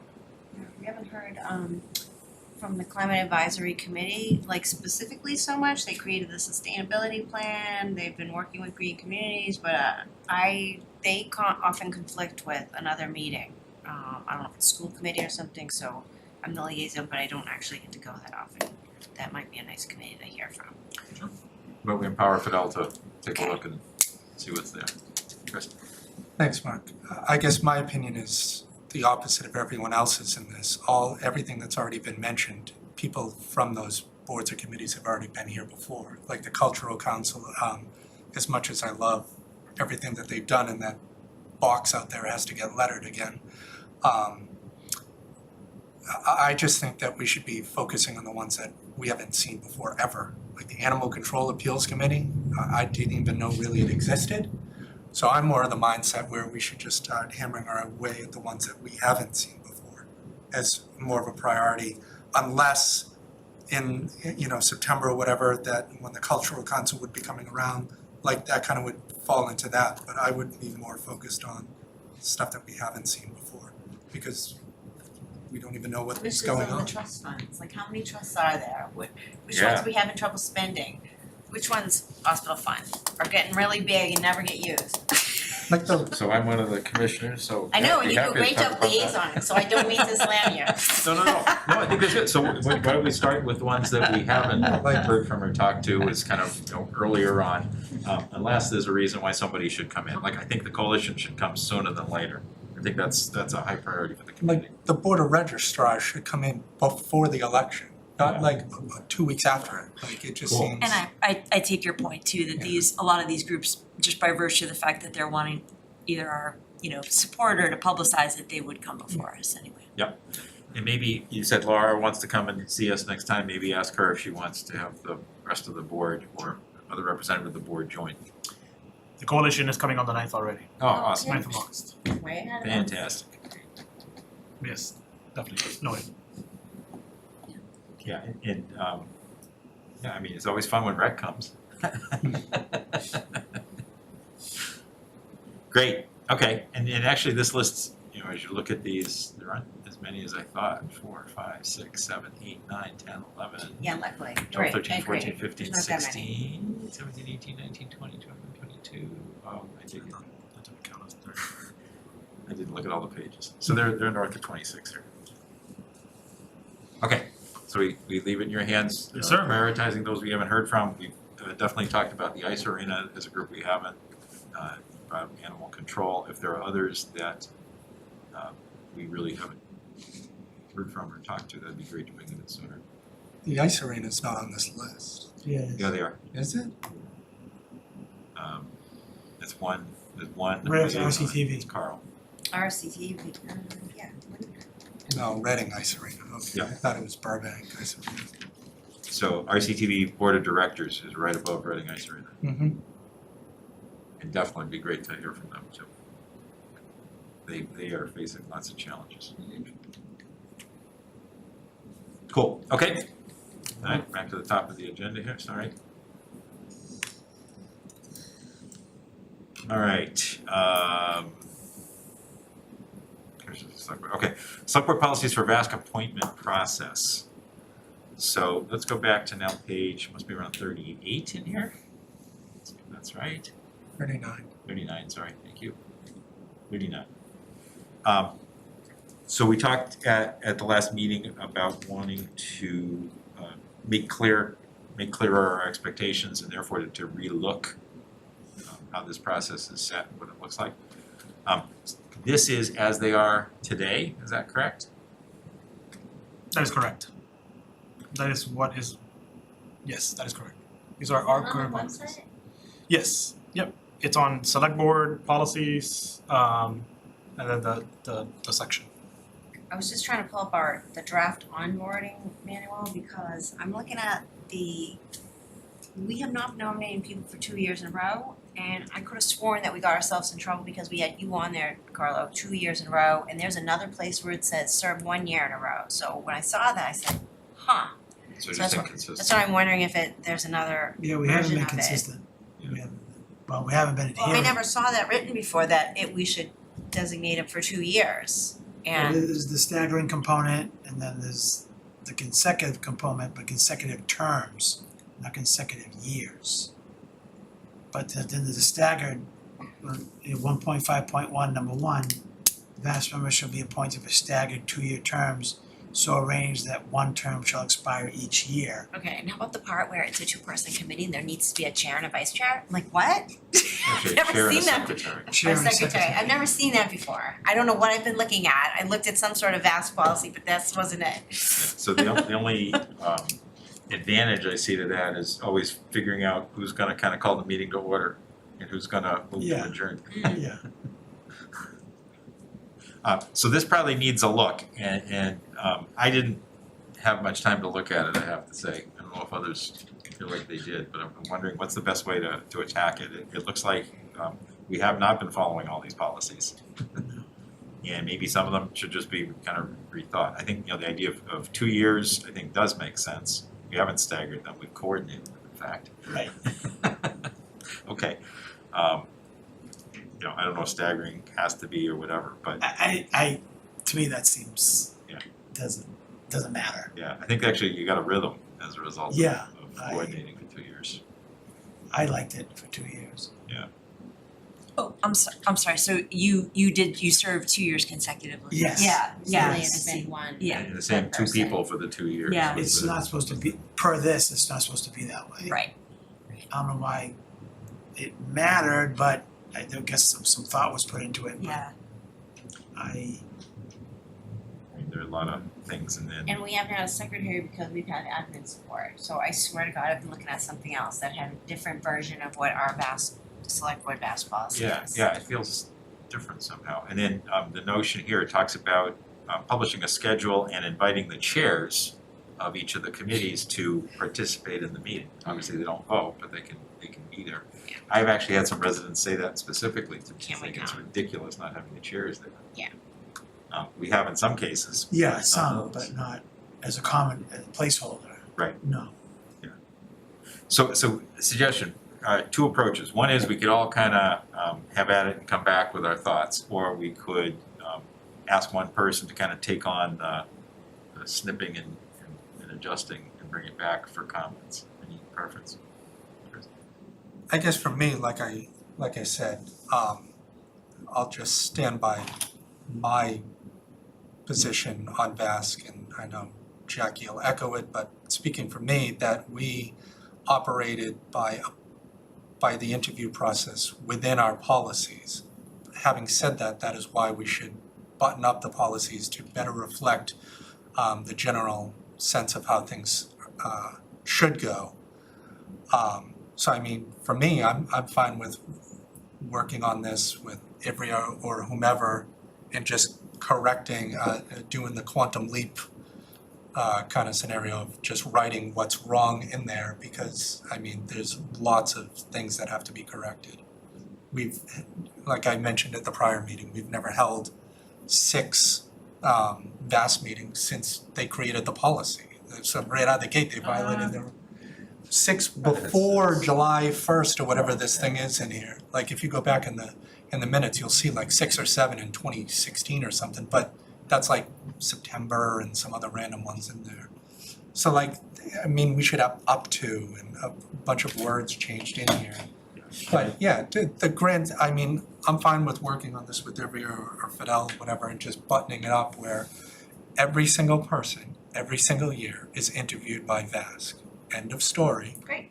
And we'll, I could agree behind that. Can I suggest, rather than getting everybody involved in the front end, maybe kind of take a hack at it, get folks to see if there are any other things they want to talk about, and then get it cleaned up. Because otherwise, we're gonna go through the whole thing with every, then we're gonna make changes and go back through it again. Other than, changing things that, I don't know that there's anything that we have to do. I think it's more of the policy we want to do. I don't know if she's on the line still, but these are how you choose to operate. Right. So it's really up to the will of the board. Ivrea, I don't know if you've heard the last minute or so, would you Yeah. concur? I've been listening. Yeah, I agree with what Fidel just said. This is at the discretion of the board, so I'm happy to take a look at it after the board puts something together, but it seems like it's really a matter of your discretion. So Chris has offered? Yeah, I support that. I mean, I think the lessons learned about the process last month are still fresh in our minds, and it's a good opportunity to do better and to, you know, I think reflect this process better. Good for all? Yep. Yeah, Yeah, Awesome. and I would love a clearer process for removing yeah, that's a great point. people as well, even though it exists. But It's bound by the charter.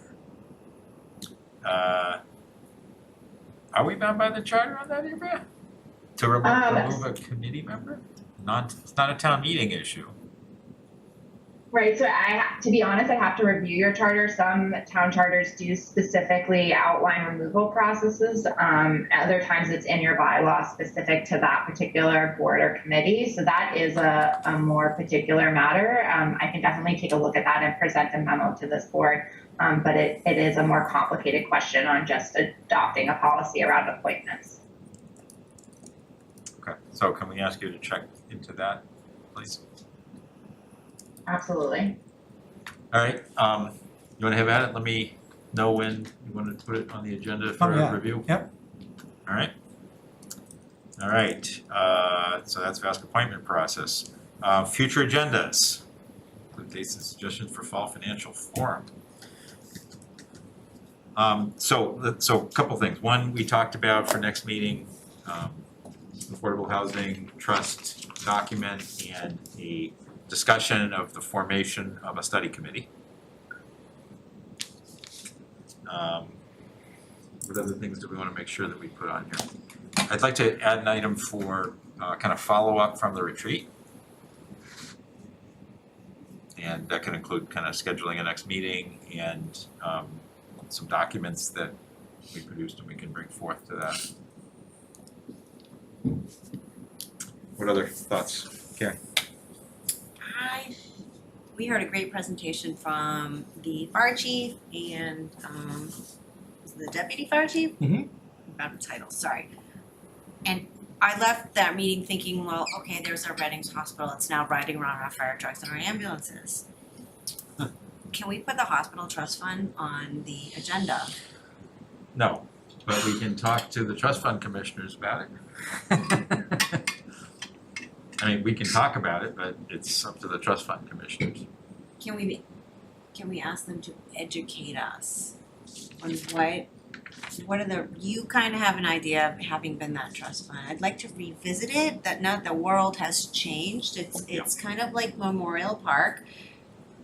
Kind of, we understand there's like severe restrictions on it, but as the world changes, I don't know if you happen to know what the amount is, it was probably $750,000-ish, cause we got to, is it more than that now? Or could be less now that the stocks crashed, but. No, I don't think so.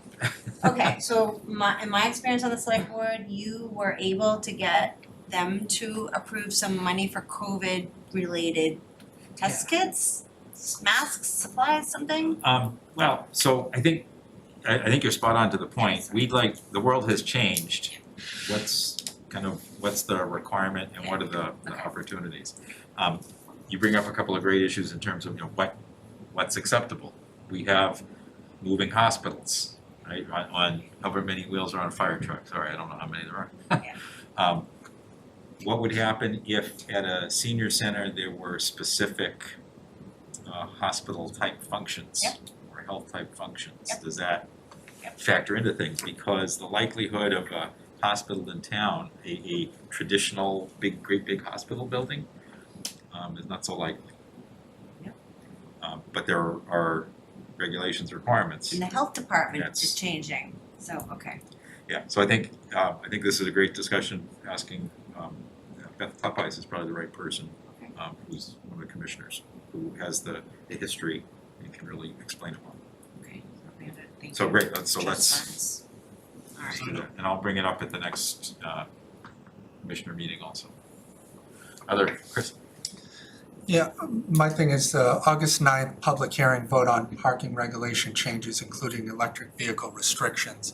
I guess what I'd like to see for that is if Fidel can get some information on what the chargers have been used since they've been installed. Just so we can have that kind of data if it's not presented as part of the public hearing and whatnot. Sure.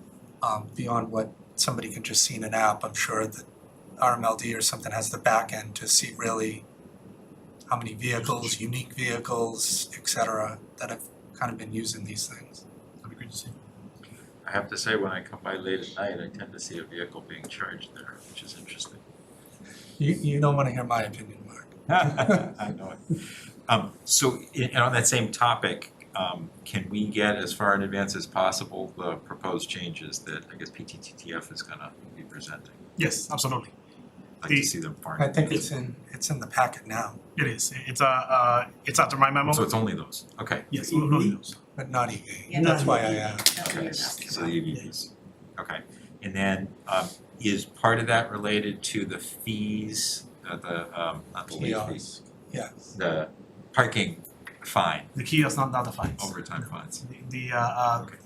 So after the town manager memo, there's one memo from Julie outlining where she is with the kiosk and an attachment of what she is considering the top contender.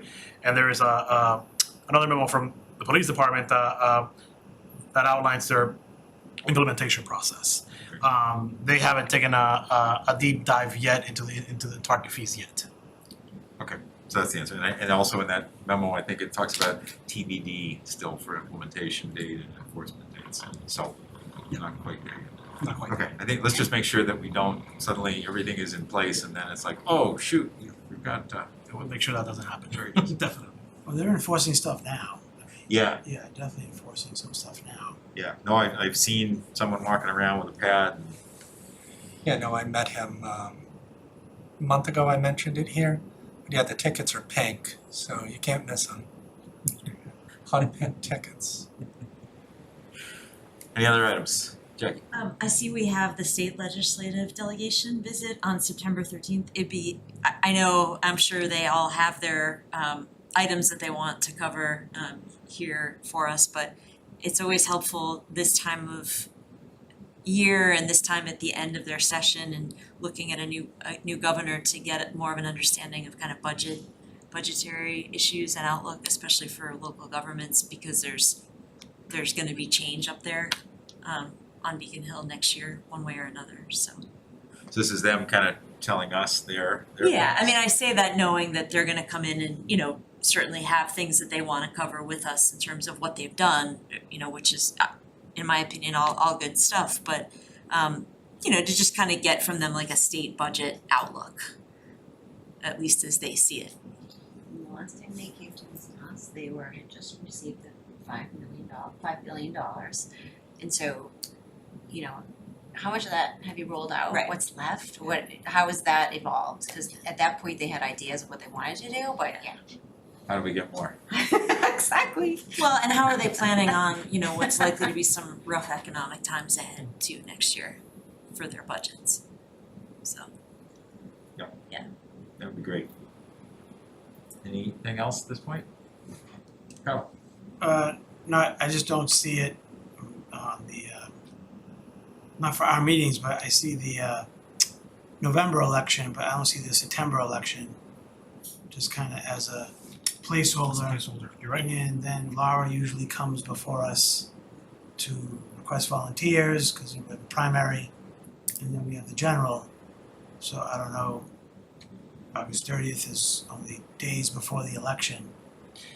Yeah, she would like to come on August 9th and present the changes on the with the VOTES Act, VOTES Act. And there's also two action items, so that requires action from the select board. So she would like to be added to the meeting on August 9th. Okay. If that's okay with the board. All right, we good for now? Minutes? So let's find the, Ms. Kalen, I don't know if you can pull them up. so it looks like 45.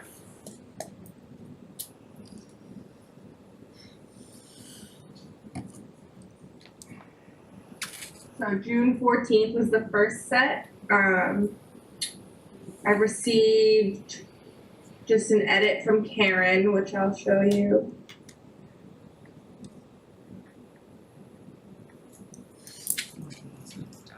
I don't think that's,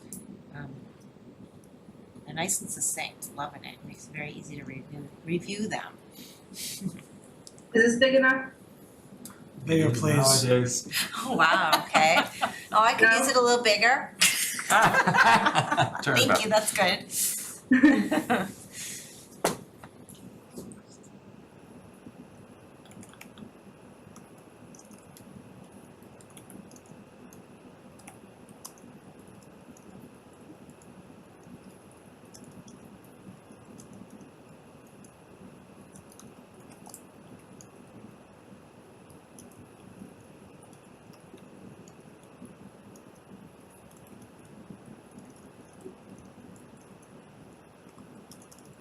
Fine.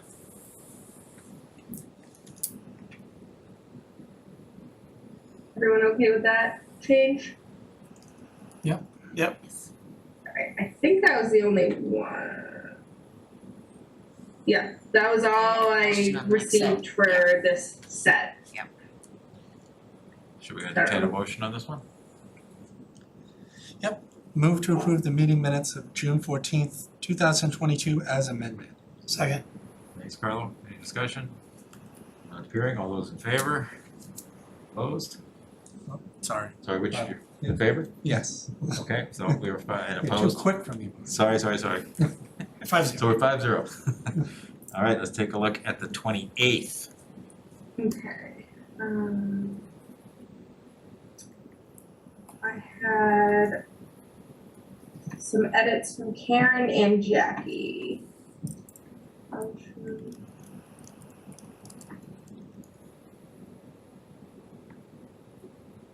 I'll make this bigger.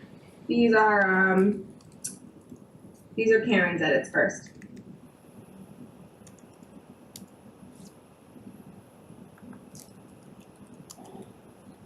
See, a lot of red.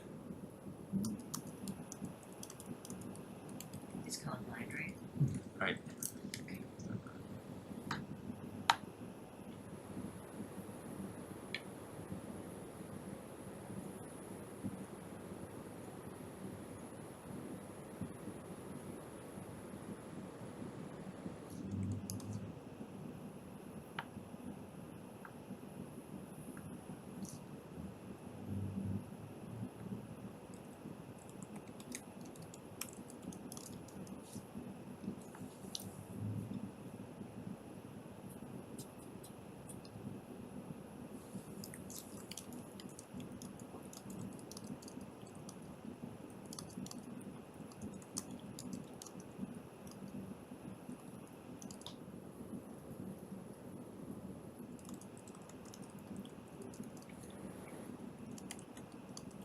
We all good?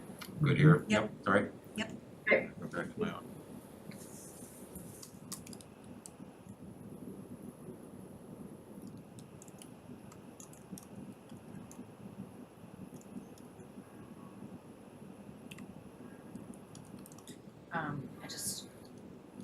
I did that slide and we just didn't have the nomination in there.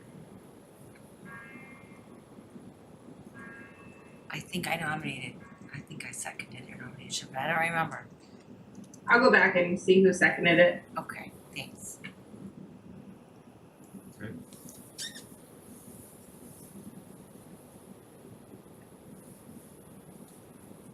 So mine, Caitlin, I think if you scroll up, the paragraph beginning, McCarthy apologized to the applicant. It looks like those edits that I sent have not been, Yeah, I'll pull up yours in a sec. oh, They're in a okay. different Oh, one. it's a separate, okay. Sorry. Sorry, I didn't combine them into the same one. I'm fine with these in red. I think that was it, and then I have Jackie's. I just had one change for myself. I don't know if we want to do that on Jackie's or Karen's, whatever. Yeah, I'll do it on Jackie's so that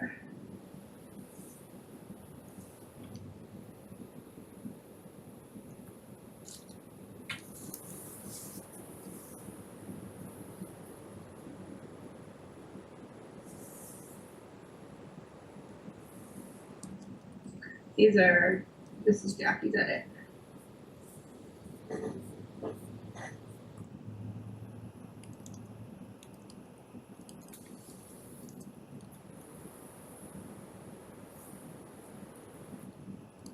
It's fine with me.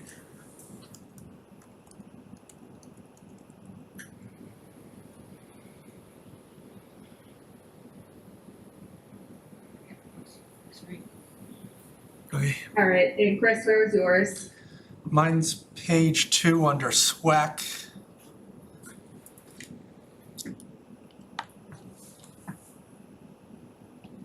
Right, yeah, down a little more. So it says, yeah, right there. Haley noted he prefers they start sooner, but if the consensus of the board is December, then he will agree. I asked Fidel if he would prefer September or December, and Fidel said December, so I agreed with Fidel. However, that After gets much written. reservation from Fidel. Are you thinking this is just a sentence at the end, or? No, like it says, if the consensus of the board is December, it's more of that I asked Fidel if he would want September or December, and he said he'd feel more comfortable with December as the start date. Good. And I agree. Even though Fidel said that he would do whatever you want. Yes. Okay. Is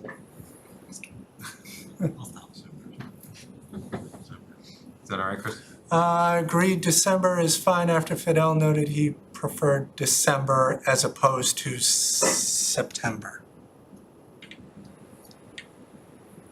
Yeah. Yep. I'm good with that. All right, and that was it. Any other amendments? No? All right, please, Chris. Move to approve the meeting minutes of June 28th, 2022 as amended. A second? Second. Thanks, Jackie. Any further discussion? Let's take a vote. All in favor, please raise your hand. Opposed? We are 5-0. Okay. The next item is review responses to the town's request for proposal for lease of space for town senior center, including potential executive session to discuss the lease or value of 17 Harnden Street under purpose 6. So let's start with the first part of that. In the packet is the response as, but also response to the RFP that was issued. Two sections, actually. The technical, which actually gives us a view of the space we're talking about. Just by way of quick background, this is the site that many of us refer to as the Walgreens building, the site of the former Walgreens.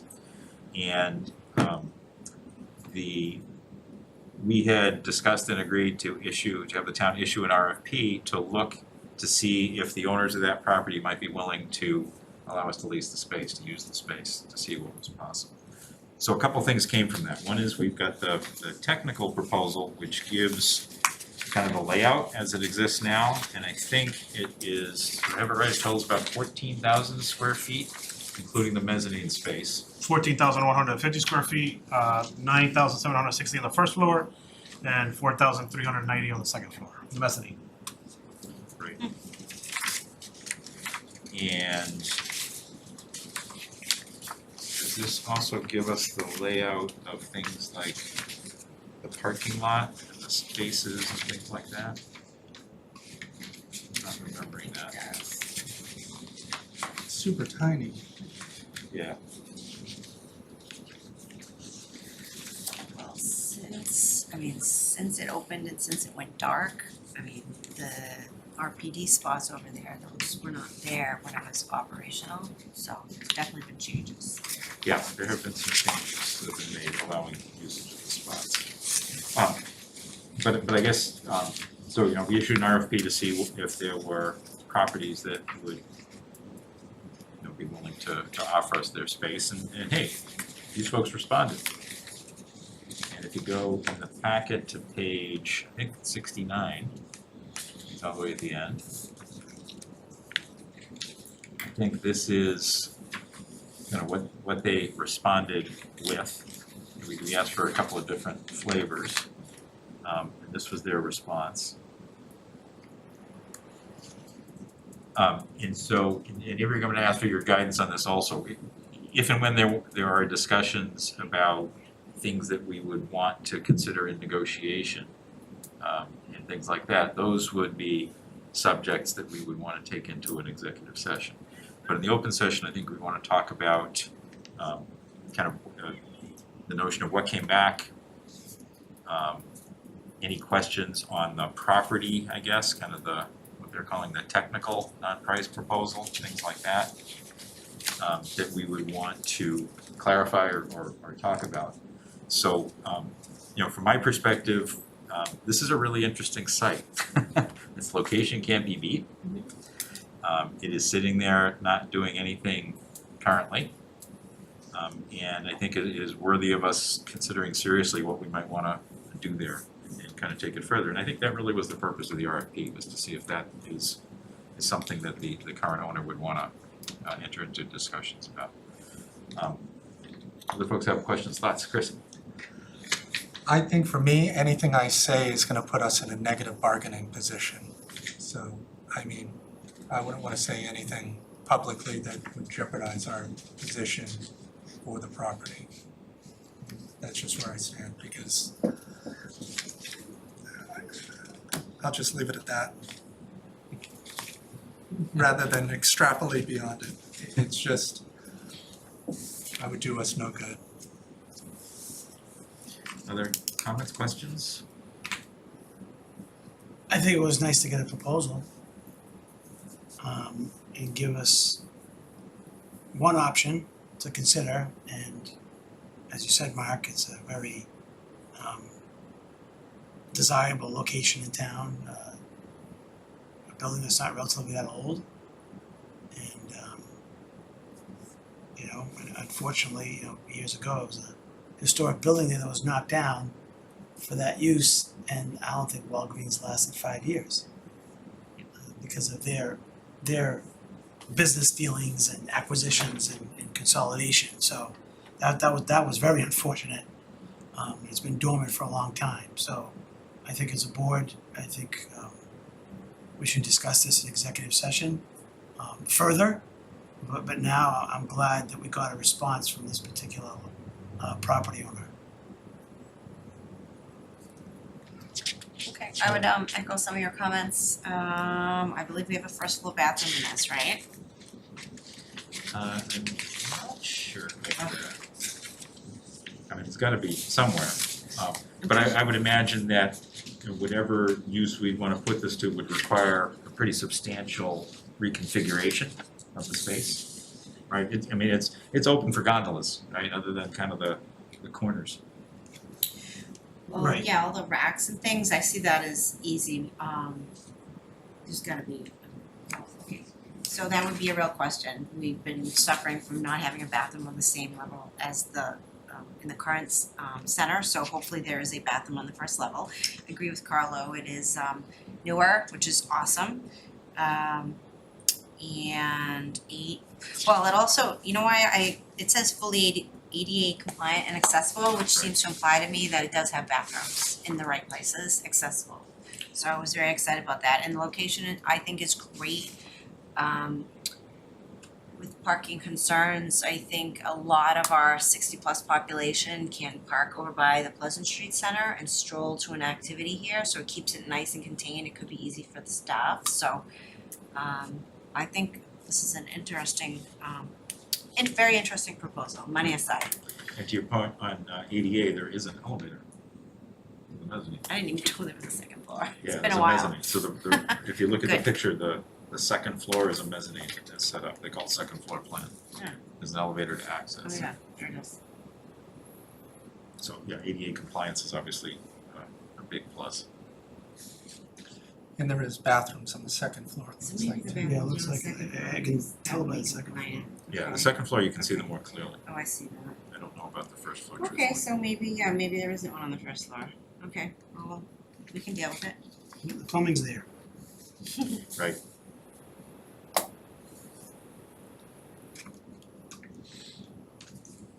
Any other comments, questions?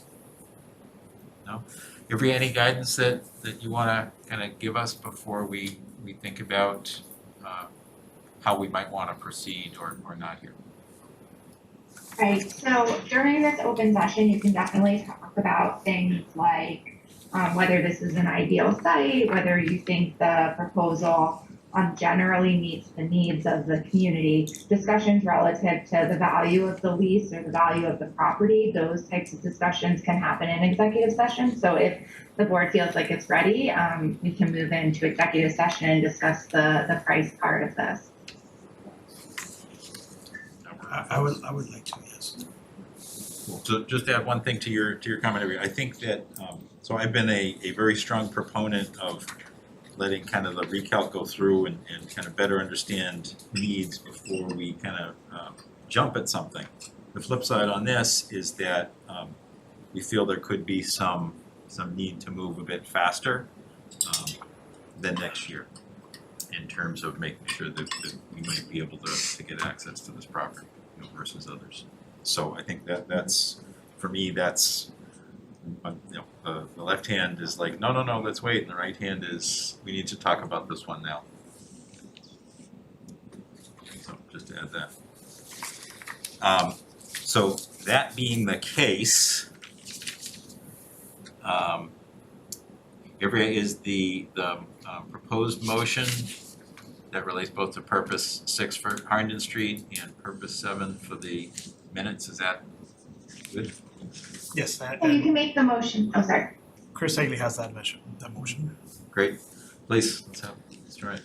Move to go into executive session, including staff members Fidel Maltese, Caitlin Nacella, and Town Council Olivia Freed, under executive session purpose 6 to discuss the lease or value of 17 Harnden Street in relation to the submitted proposal for lease of space for Town Senior Center, as the chair declares that an open meeting could have a detrimental effect on the bargaining position of the body, and under purpose 7 to comply with section 22 of the open meeting law by reviewing and approving for release the minutes for the December 29, 2021, February 15, 2022, May 3, 2022, and June 28, 2022 executive session meetings, and that the board will not reconvene in open session.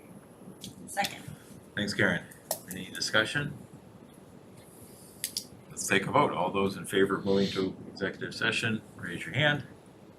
Opposed? We are 5-0. All right, To executive Mark, session. it has to be by roll call, Oh, even thank though you. you're in person. Yep, okay, sorry, let's go by roll call. Jackie? Yes. Karen? Yes. Chris? Yeah. Kylo? Yes. Mark, yes.